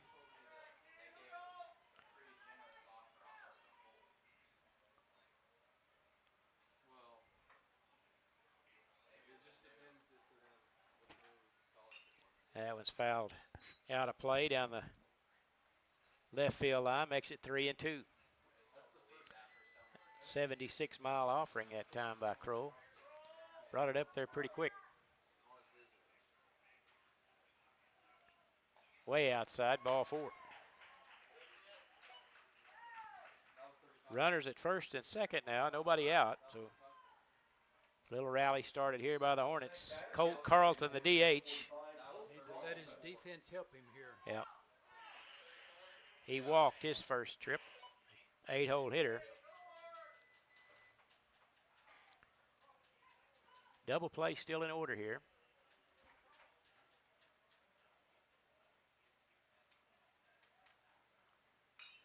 There's a fly ball hit to short right field. Racing in, second baseman's out to get it, Cannon Denton, and he makes the play. It's a nice play. He had to go out quite a bit. He right did. Fielder just got there about the same time, but he called him off. I think looking up into the sun, too. Yeah. That brings up the shortstop, or the second baseman, Bartlett Patterson, who grounded out to Willits back in the second inning. Runners at first and second, 1 out. 9-hole hitter, Bartlett up. Outside corner for a strike. Give me a good idea to get this 9-hole hitter out here, Kim. Yeah, when you got the runners on and don't want to get back to the top of the lineup.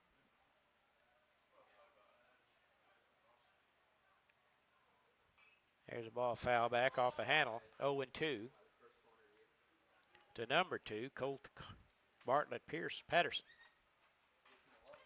Yeah, he started shortstop and then moved to second base when they changed pitchers in the second inning. Kroll kicks and delivers. Curveball, chopper to second base. Denton comes in on it, tries to make a tag over to first. Great play by Cannon Denton. Had to kind of tried to catch the runner as he went by and wasn't able to do that, and he casually flipped it over to first base. So great play by the freshman, Kim, and that retires the side. For the Stuart Hornets, I guess he did tag. Did he tag him? That's a double play. Yeah, double play. Yeah, but it's just, I was thinking it's just 2 outs. Yeah, he did tag him because there was only 1 out. Tagged him on the back, threw it to first. Great play then. I couldn't tell from here if he got the tag. Yeah, I couldn't tell it either, but they all ran off the field. Replay upheld it. Great play by Cannon. So we have no runs on 1 hit, no errors, and 2 men left on base. Or actually 1 man left on base. As we go to the 5th inning, the Mustangs lead it 9-0. You were asking for a double play. Yeah, we got it. A bit unconventional. Slipped right through us, didn't it? I didn't think he touched him, tell you the truth. I didn't either, and they started walking off the field, and I thought, that's just 2 outs. But it must have been pretty obvious down there. I guess so. But, you know, that's a lot of presence of mind to make that play, you know it? Because when that ball, it was a slow bouncer, Yeah. and when it was going to him, I thought, he's not going to have time to get the guy at second. Yep. So when I saw him make that attempted tag and throw it, I thought, it's a good play. Yeah. But then he made the tag. That's the only play he could have made to get 2. Right, yeah. And you know the risk you take there is if you don't get the ball, get the out at first. Yeah, if you make an exaggerated attempt to tag, Yep. you're not going to get either one of them. I think we got a new pitcher on the mound for the Hornets. It's number 45, Colt Carlton. Carlton has been the DH in the game, and he's going to come in to pitch, replacing Dallin Whitaker.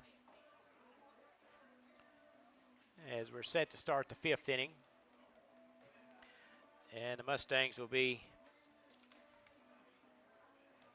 at the top of their order. We're going to have Eli Willits leading off. We actually start to think again about the run rule. If they can get a 10-run rule. Yeah, they need 1 more, don't they? Yeah. Yep. Well, we've got the top of the lineup coming up, Kim, so if you're ever going to do it, this would be the time. Yeah, this will be the 3rd inning that Eli's led off. So yeah. it's ideal for him. Yeah, you know, Coach Bellamy couldn't draw it up any better than that, could you? He hit Eli to lead off 3 innings. Top half of the 5th inning for the Mustangs. Shortstop number 2, Eli Willis. Eli's hit 2 doubles and scored both those times. And then the last time up, he was hit by a pitch. So he scored all 3 times that he's been. Now we've got the shift on. We've got all 3 outfielders. the left fielder's playing center field, and the center fielder's playing right center. Isn't and that the funny? right fielder's over. I've never seen that before. If he'd hit one to left field, just over the third baseman's head, he And could you run know, till next week. He's probably thinking that. You better not throw it on the outside part of the plate. Inside, and he jerks it foul. Hit it way out there, but it's foul. Yeah, he's definitely going to live on the inside part when you play defense like this. Wow, I've never seen that, Kim. Yeah, even the left fielder now is on Yeah. the second base side of second, There's, along with 3 infielders and 3 yeah, outfielders. I've never seen a left fielder play that straightaway center. And pitchers out there thinking, they don't think I throw very hard. Takes a long time, so Willits ask for time. It's steps out of the box. Now we're set.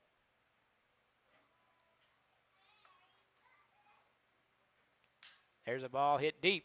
That's going to be over the center fielders. They had the right fielders on the track. Can't make the play all the way to the wall.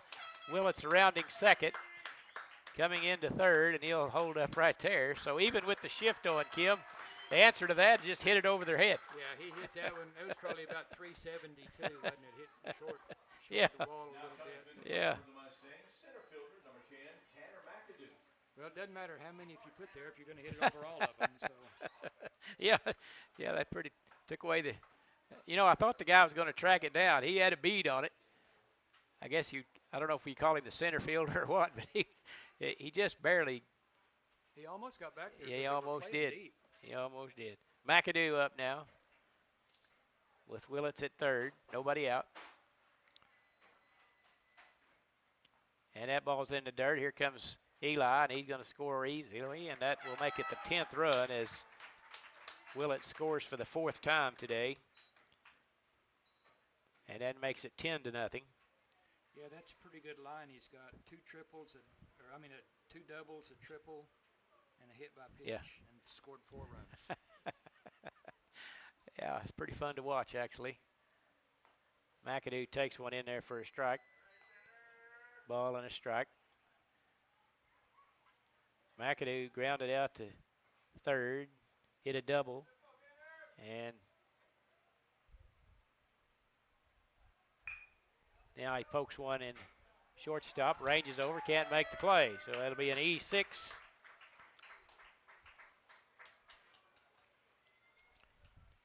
It would have been a tough play anyway. It was in the hole, and Tanner's got good speed, but he still misplayed it. Probably should have been made, yep.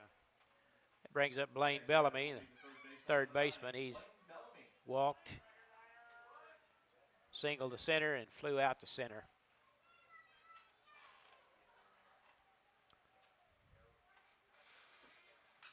There's a pop fly on the infield, or short left field, I should say. Left fielder comes in, makes the catch for out number 2. Out number 1, I'm sorry. That brings up Mason Luck, first baseman. Here in the press box, we're just barely above the level of the top deal, but you wouldn't have think 2 caps could block so much of home plate all the time. I know. Yeah, they need to take out a couple of chairs. That was in a low ball one to Mason, who singled to center a couple of times, and then he flew out to center in his 3 plate appearances today.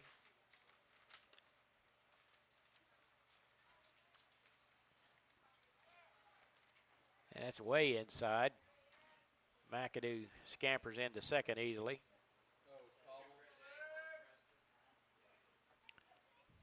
Runner in scoring position now for Luck with 1 out. Mustangs hang on to win here today. That ball hit him. It was way inside. He didn't have anywhere to go on that. Mustangs will play for the state championship tomorrow. They hold on here. That game will be at 11 a.m. in Yukon tomorrow morning. And we will not be on the air.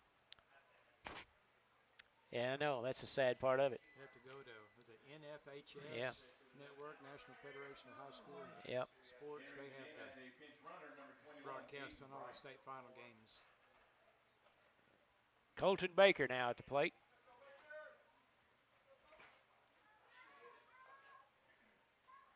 Ball 1 to Baker. He's walked twice and singled to center. Had a good day, Baker has. And that one's fouled off to the right. Ball and a strike.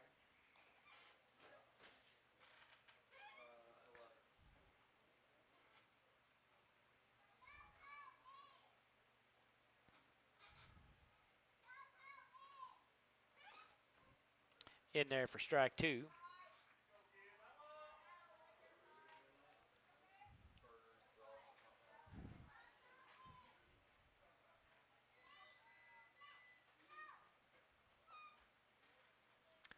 Just off the plate.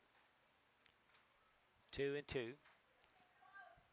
A single would probably score McAdoo. He can run well. I think so, yeah. If they get it out of the infield, it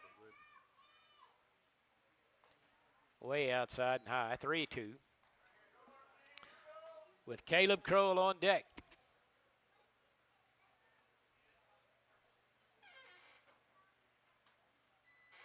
Runners go. Popped. Go back. That's trouble. Just short right field, hits the turf.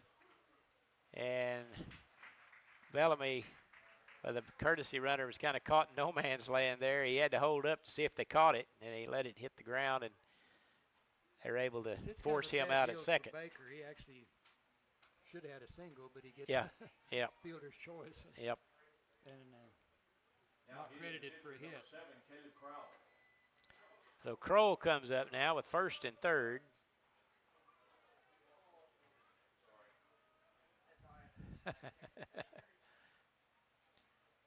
Caleb's been feast or famine today. Hit a double off the wall and struck out twice. And Baker will take second without a throw. Now runners at second and third. with 2 outs.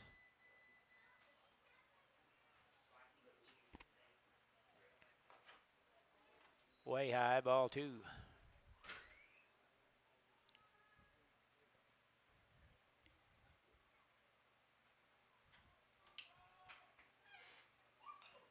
Foul back. It's a big run out there, Kim. You know, if you're setting on 10, which would be enough to end it if they can hold them in the bottom of the 5th, but you'd like to get another run or two if you could. It's an insurance thing. Takes a little pressure off. Looked like a pretty good pitch right there. They say it's high, 3 balls and a strike. Kroll has a good eye at the plate. Remember when they rung him up that last inning, it was way inside. That pretty hard to swing at. That one's fouled out of play. Yeah, it's good eye costing there, I think. Yeah. It probably wasn't a strike, but yeah, got called one. Too close to take on 2 strikes. There's a big gap over there. If you can hit the ball between the second base and the second base player, you'd be run for a while. That's ball 4.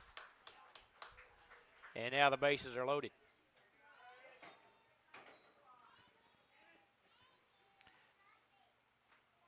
For Caleb Kroll. Not Caleb Kroll. Cannon Denton.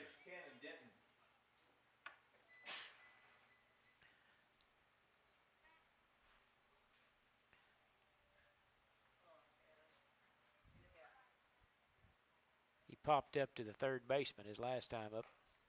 That was high for a ball. Cannon made a great play to end that threat in the last inning with a tag and a force out at first. That ball's down the third base line, and it's going to be out of play. Ball and a strike.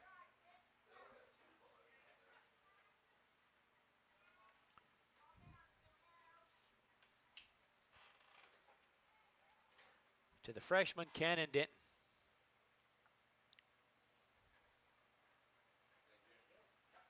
Way outside, ball 2. Mustangs have scored in every inning except the 4th. 4 in the first, 3 in the second, 2 in the third, and 1 here in the 5th so far.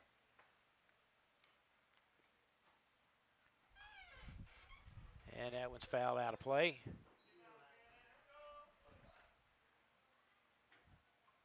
Two balls, 2 strikes. 2 outs. 2 outs. Runners will be going here. Well, not quite. Next pitch they will.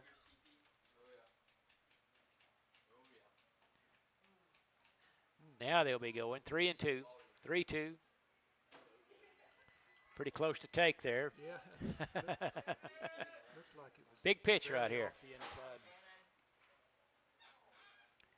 Swung on, hit sharply right at the second baseman. He can't make the play. Gets by the right fielder. 2 runs are going to score.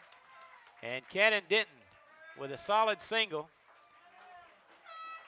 We'll give him a hit. That should have been caught. No doubt about it. Yep. He didn't make any effort to get in front of it. Just kind of reached out with his glove and went under it. That makes the score 12-0. And Denton at first. The next batter will be the catcher, number 3, Caleb And the Gray. catcher, Caleb Gray, at the plate.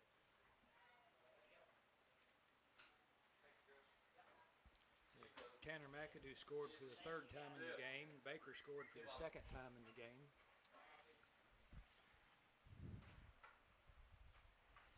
And Gray, who walked, struck out, and it reached on an error his last plate appearance.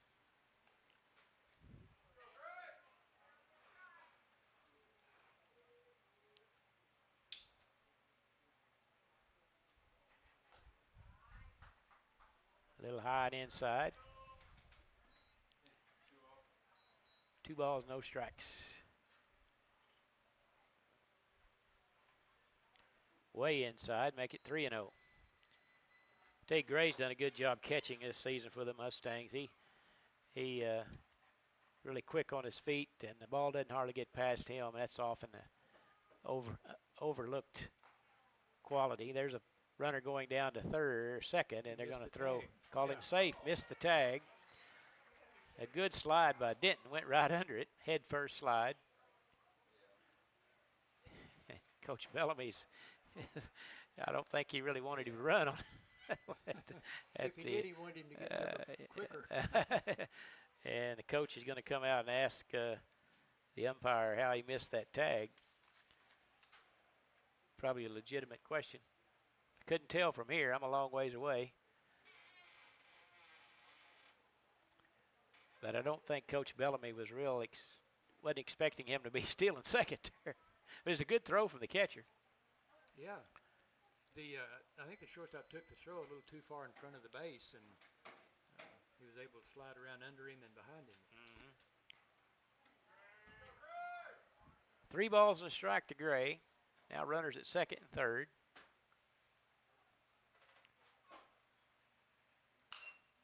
Ground ball foul down the third base line.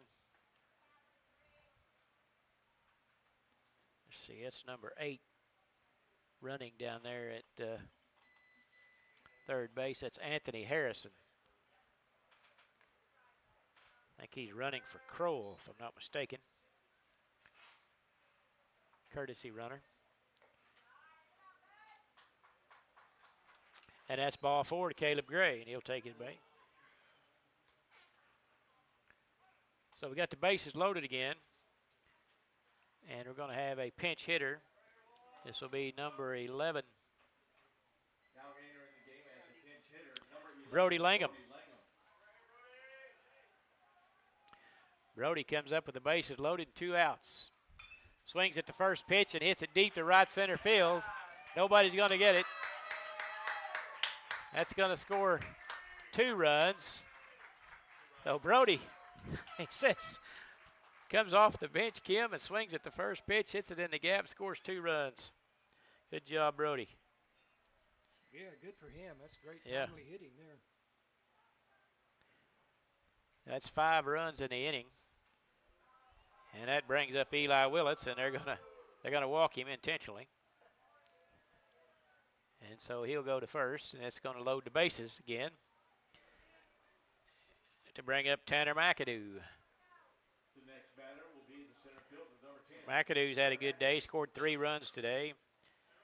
Grounded out to short, he doubled to right field. Single to right, and reached on an error. Back in the 5th, or 4th. Right back up hit the pitcher on the back of the leg, and everybody's going to be safe. So a sharply hit single off the pitcher's leg by Tanner McAdoo. Yeah, he had no chance to field it. It was just a shot right at his knees. Makes it 15-0 now, as the Mustangs have scored 6 here in the 5th. And that brings up Blaine Bellamy, The batter. who I'm sure will be the starting pitcher tomorrow for the Mustangs in a championship game. And he hits first offering. That's in the gap. Left center field. Center fielder on his horse. He can't get there. Willits in. Here comes McAdoo. And a stand-up double by Blaine Bellamy.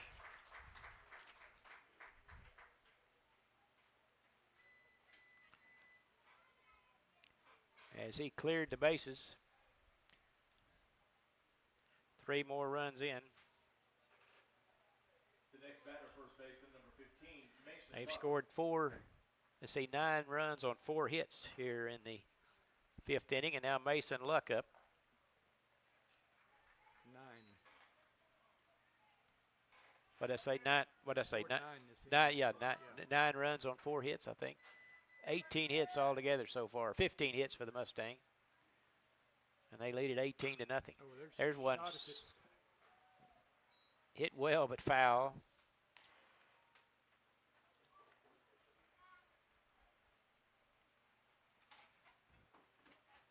No balls, 2 strikes now, 2 outs.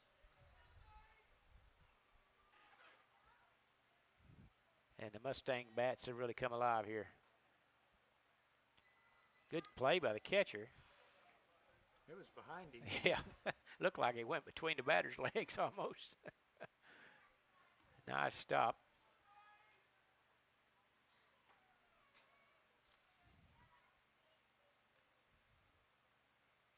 And there's one foul back. Got Blaine Bellamy out there at second base with 2 outs.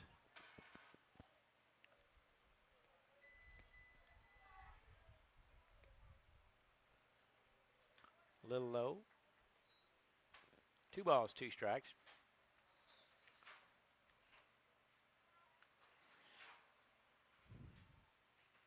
Been a 9-run explosion here in the top of the 5th. There's a high pop fly, short right field. Second baseman ranges out, camps under, and he makes the play. That'll retire the side.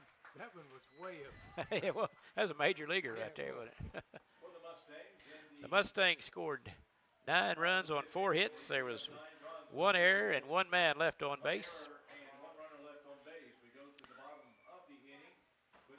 Mustangs lead it 18-0.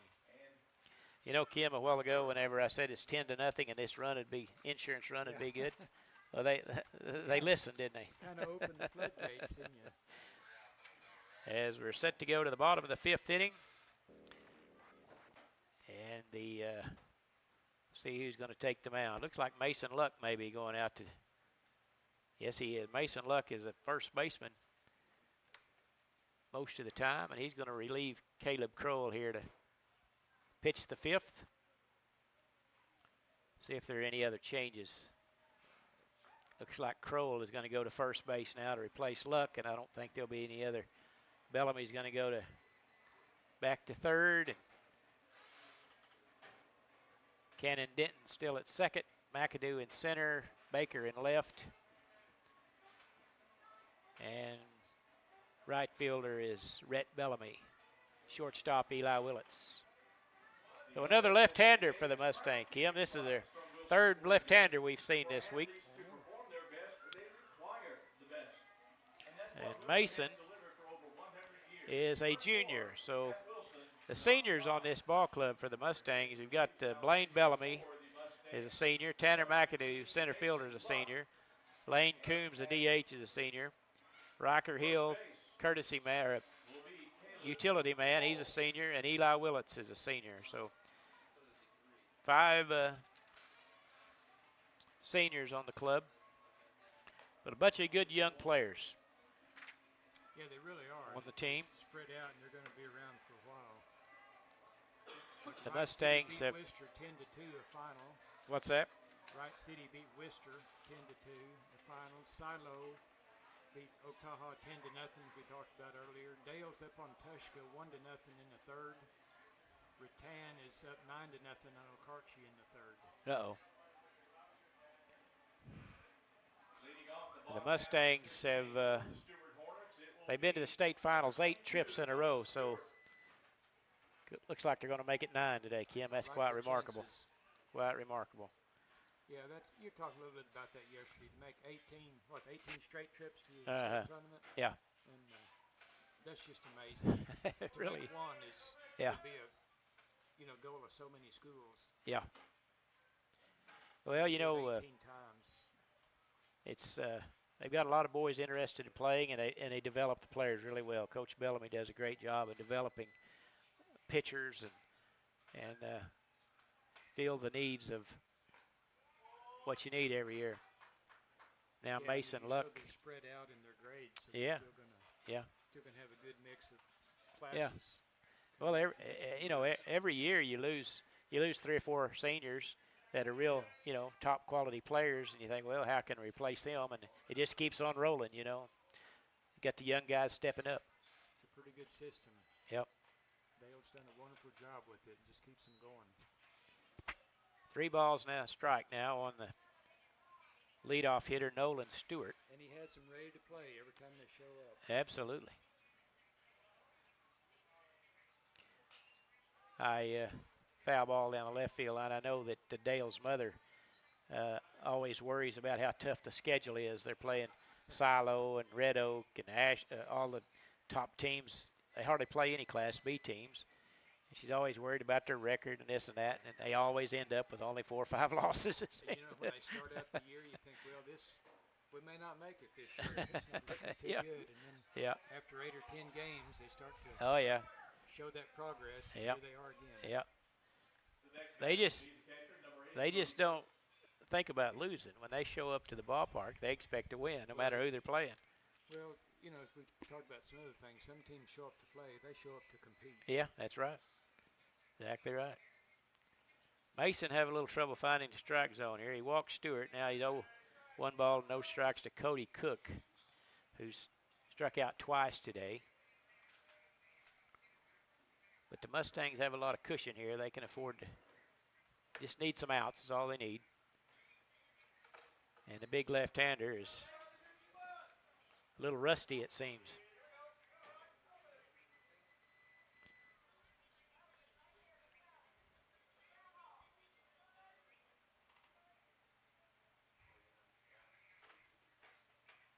There's one down the middle for a strike.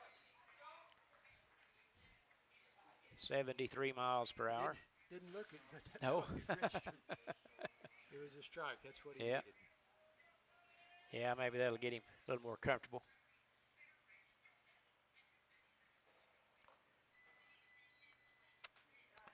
Two balls and a strike.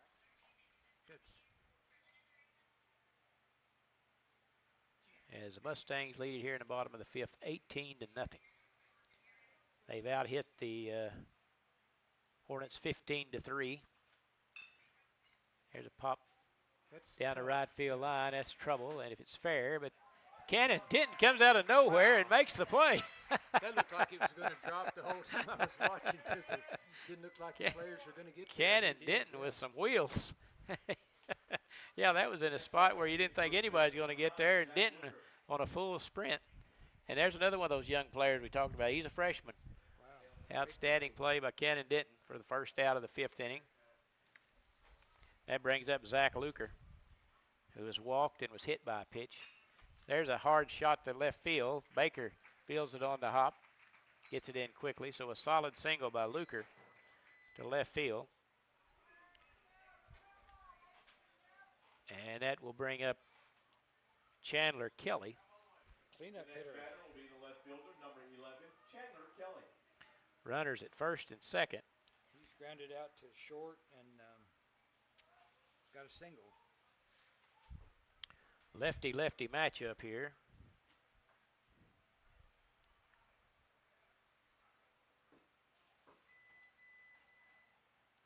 Right in the heart of the order here for the Hornets.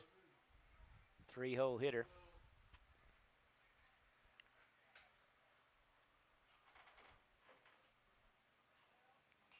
And there's one foul back. Gets ahead in the count, 0-1. The strike zone a little bit now. Yeah. Yeah, you never know. Sometimes pitching out of that stretch might calm him down a little bit, get his control underway.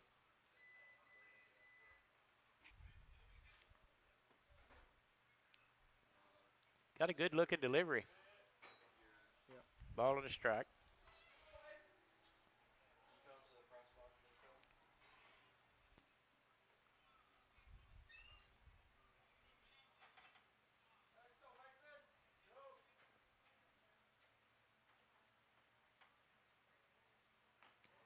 Curveball on the inside corner. I think the batter gave up on that one, Kim. I kind of did. Broke right in there. Quite a ways to come back on Yeah, that I one, did. didn't it? Yeah, but it did. Ball and 2 strikes.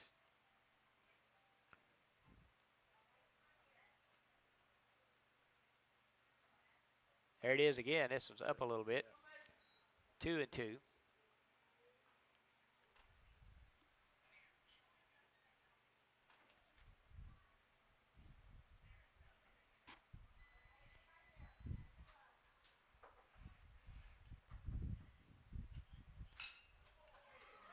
Curveball hit into right field. Bellamy comes home with it. All the way to the plate. Oh, it's a closer play than I thought. He almost got him on the shoe as he slides in safely. As Nolan Stewart scores for their first run of the day on a single by Kelly.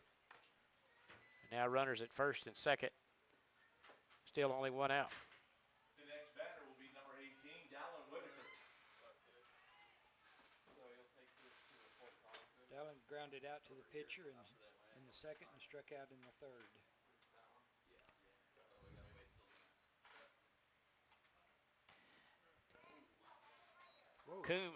Luck just needs for somebody to hit one at us, you know what? Hit one to somebody. Yeah, that one almost hit him too. Yeah. Got a strike, so. Throw it inside a little bit. Yeah.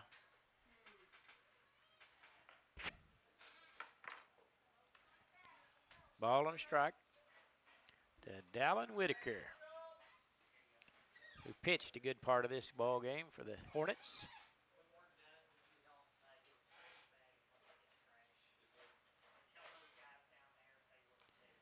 Foul straight back.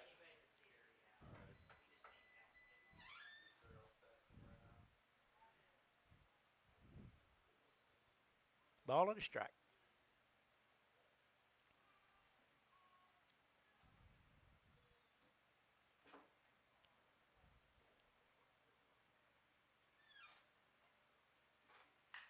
That was hit well into left field. Baker ranges over, able to get it in. Bases loaded now. Yeah, held up at third, so no score on that one. They got the ball back in pretty quick. Nolan Lindley now will be the hitter, third baseman. Flied out to right, single to center. Bases loaded, one out. This is where they need that double play like you were talking about earlier, isn't it? This would be a perfect time for it. Yeah. Little roller to short or second.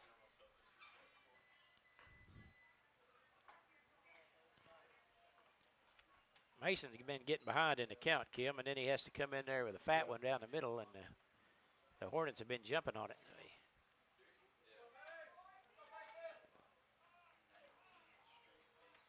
Time is called.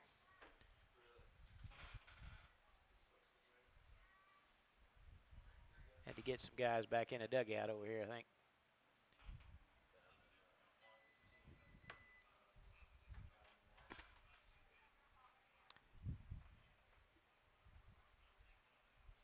And Luck is ready.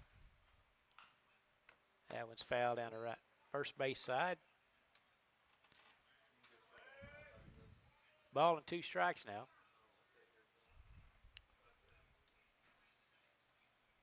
Or no, is it 1-1? 1-1, what the board says.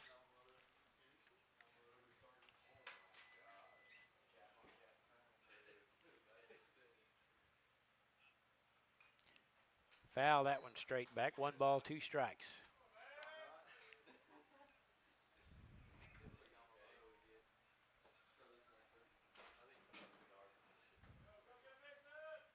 With the bases loaded and 1 out. Bottom of the 5th inning, Mustangs lead it 18-1. They're trying to end this thing. There's a ground ball hit to third. Tough play by Bellamy, and he can't beat him to the bag, and he's safe. And 1 run will score. Kind of an in-between. He was in no man's land back there. He was playing back a little bit and kind of went back to get the hop, and he couldn't recover in time to get back to the base. Yeah, I thought when he first caught it, he was going to be able to beat him to the bag, but he wasn't able to do it. Now Trenton Wimberly, the center fielder, who hit a triple and walked. Yeah, if he'd have charged in and he'd have had to get it on a short hop, it was. Yeah. Don't know what to do. It's just one of those plays there's just can't nothing you can do about it. Made a good play to keep it in the infield. You know, if it gets by him, it's really trouble. 18-2 now. It's 7 hits on the game for the Hornets. 4 of them have come in this inning.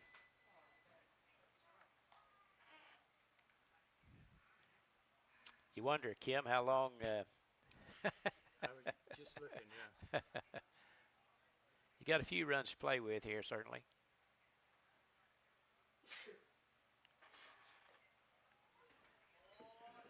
The interesting thing, it's kind of how baseball is sometimes. Sometimes you hit the ball right at people every time, and then all of a sudden they hit it in every gap there is. Right, and they've got 4 straight singles. There's an excellent pitch right there. If he can just stay right there, he'd be out of this in no time. 2 balls, 2 strikes, 1 out, bases loaded. 6-hole hitter Nolan Lindley.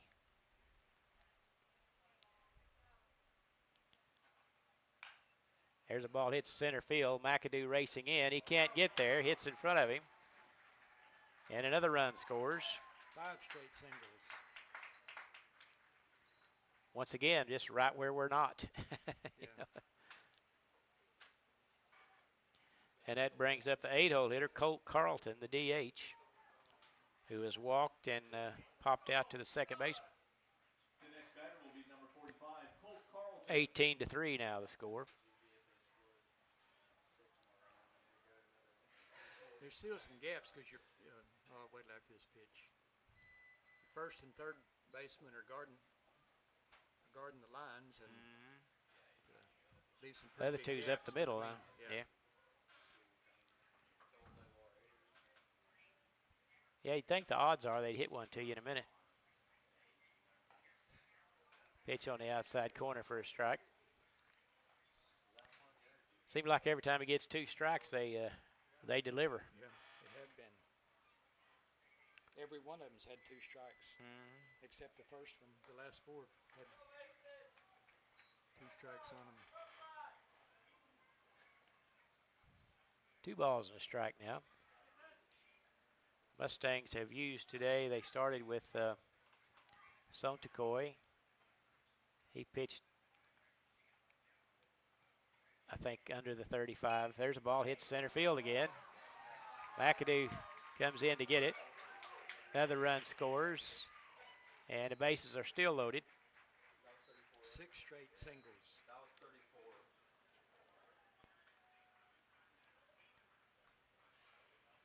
It's a frustrating thing sometimes. Now Coach Bellamy's going to come out and make a move, it appears, as the 9-hole hitter Bartlett Patterson. I mean, he walked the first batter, which, you know, is his first one he faced. Then he got an out on a fly ball, pop up, and then they've hit 6 straight singles. And it's 18-4.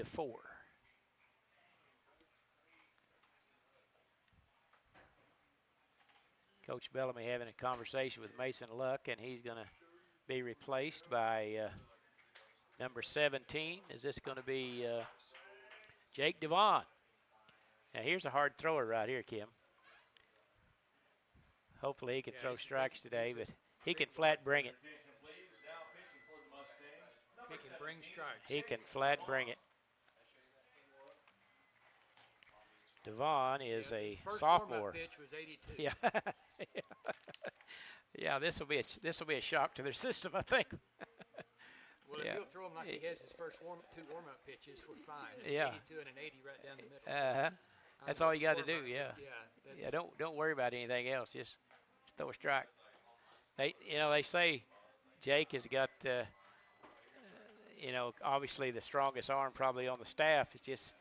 It's been a control issue, but opportunity to pitch here in the state tournament, and maybe a coming out party hopefully here for old Jake. 9-hole hitter Bartlett Patterson coming up. Grounded out to Willits at shortstop and grounded out to second. His 2 plate appearances.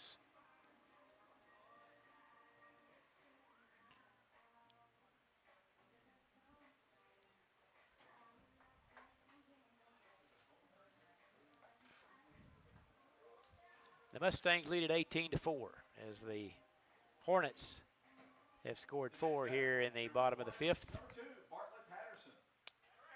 Bases loaded, 1 out.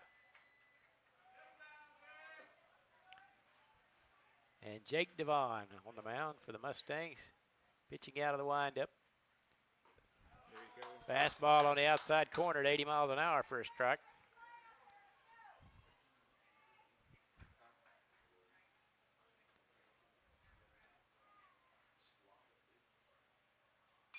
And that one's self-defense, poked it foul.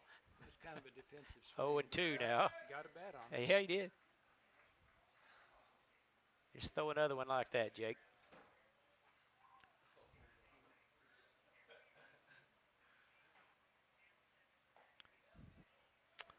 Ball and 2 strikes. They don't ever want you to throw one close when it's 0-2. Has an 82-mile-an-hour fastball right there.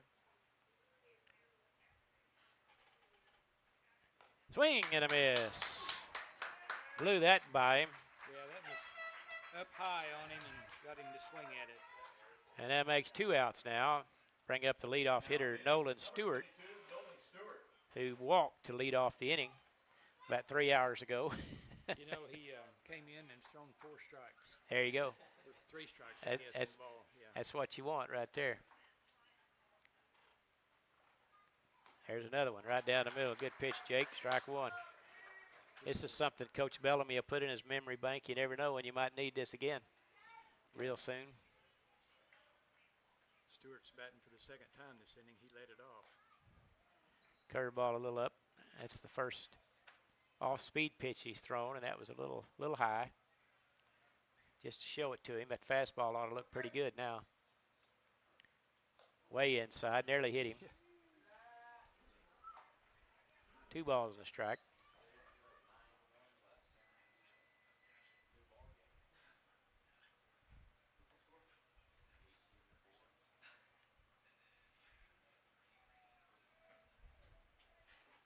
Two balls, 1 strike. 2 outs, bases loaded. In the dirt, 3-1. You know he's trying to calm himself down out there. You just can't aim it. You just gotta let it go here. To the leadoff hitter, Nolan Stewart. They used to say just obviously a throw pretty the good glove. hitter. Swing and a miss. Got a little help on that Yeah. one. Might have been a little high, but it's got 2 strikes on him anyway. 3-2. 2 outs. And the merry-go-round will start here.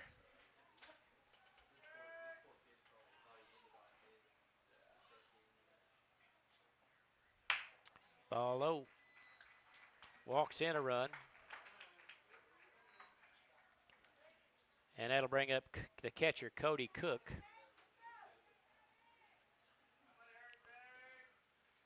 He has struck out twice and flew out to right field.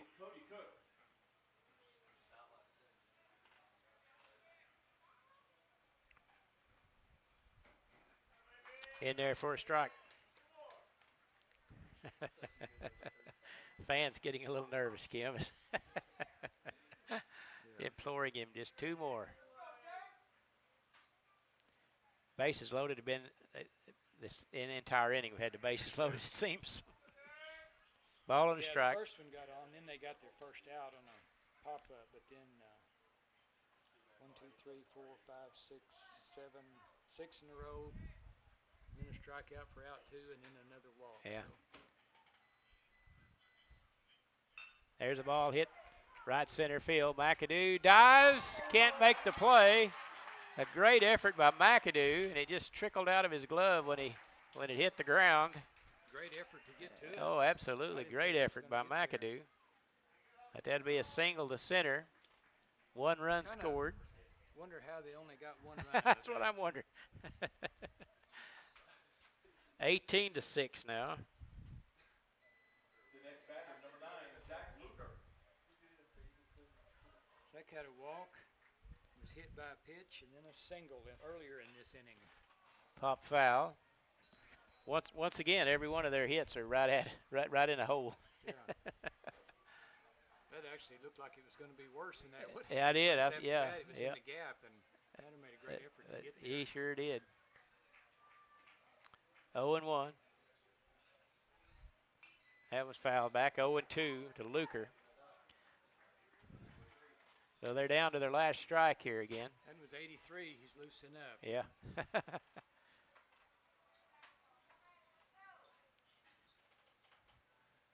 He gets the sign. It's probably the fastball. Here it comes.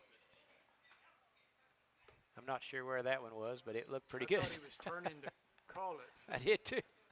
It wasn't very far out there. That was a pretty good pitch right there. I'm amazed he took it. Yeah. 1 ball, 2 strikes. To the 3-hole hitter, Zach Luker.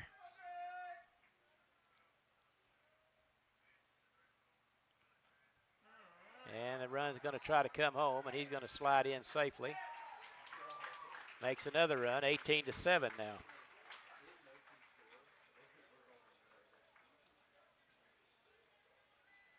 7 runs in the inning. Now runners at second and third. And it's 2 balls and 2 strikes. Yeah, it's one of those 2 on, 2 strikes, 2 balls, 2 outs.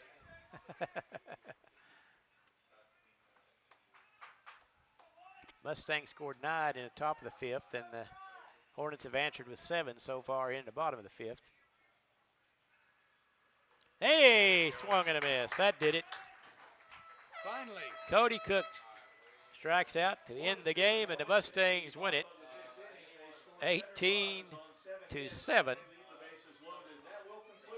to advance to the state championship game tomorrow. Great outing again for the Mustangs. They led this game 18-0, and it looked like it was going to be coast home from there. Basically, they did, and went through 2 or 3 pitchers there in the last inning, and Stuart fought back valiantly, scored 7 there in the last at bat. Kim, you want to go over the numbers there for us? Yeah, I was just looking at it. Yep. Eli Willett's leadoff hitter got 3 hits, had 2 doubles, a triple, was hit by a pitch once and walked once, scored 5 runs. Tanner McAdoo scored 4 runs. Blaine Bellamy scored 2. Colton Baker scored 2. It was the top of the lineup. The first 3 batters scored 11 runs. So, it's kind of what you want from the leaders in the lineup. So Yep. It's a great team effort. The last inning kind of took longer than you wanted, but you're being careful to not give up too many at a time, and they never scored but 1 run at a time. Everything was a single, and they moved up 1 base at a time, and they never really felt like you were threatened, but you sure glad to see that 3rd strike come on that last batter. Right. Good pitching too. Shut him down for 4 innings, and kind of got to where you want to. Yeah. And then the 9th trip to the state finals? 9 trips to the state finals in a row, Kim. That's quite remarkable. Yeah, that is. Good luck to them tomorrow. And like I said, we won't be on the air. They have to go to the NFHS network to watch it. It'll be at Yukon High School at 11 a.m. o'clock. So good luck going out there and seeing them. We'll be playing number 1 ranked Calumet. Fort Cobb's been ranked number 2. So I guess that's the way it's supposed to work out, isn't it? Number 1 playing number 2. But as long as number 1 doesn't win. Well, that's right. That's a good way to wrap it up. We appreciate the opportunity to broadcast. Thank our sponsors. Yep. Don's good work Yeah, let's with do you, it. and glad we Enjoyed got it, to do the Kim. games. Sure did. Appreciate you being here. Yeah, you're right. We need to thank our sponsors one last time. T-Bird's Convenience Store, Carnegie Fiber, the Ouachita Valley Bank, ABC Superior Realty, Fort Cobb Storage and RV Park, and Davis Southwest Gutters. So appreciate all those folks for sponsoring our broadcast yesterday and today, and for all of the upcoming season in the basketball season. Hopefully we'll get to do a bunch of the basketball games as well. So thanks for joining us today. Hope you enjoyed the broadcast, folks. And once again, the Mustangs win 18-7, and they will be playing for their 5th straight state championship tomorrow morning at 11 a.m. against the Calumet Chieftains. For Kim Kroll, I'm Don Tyson saying good night, everybody.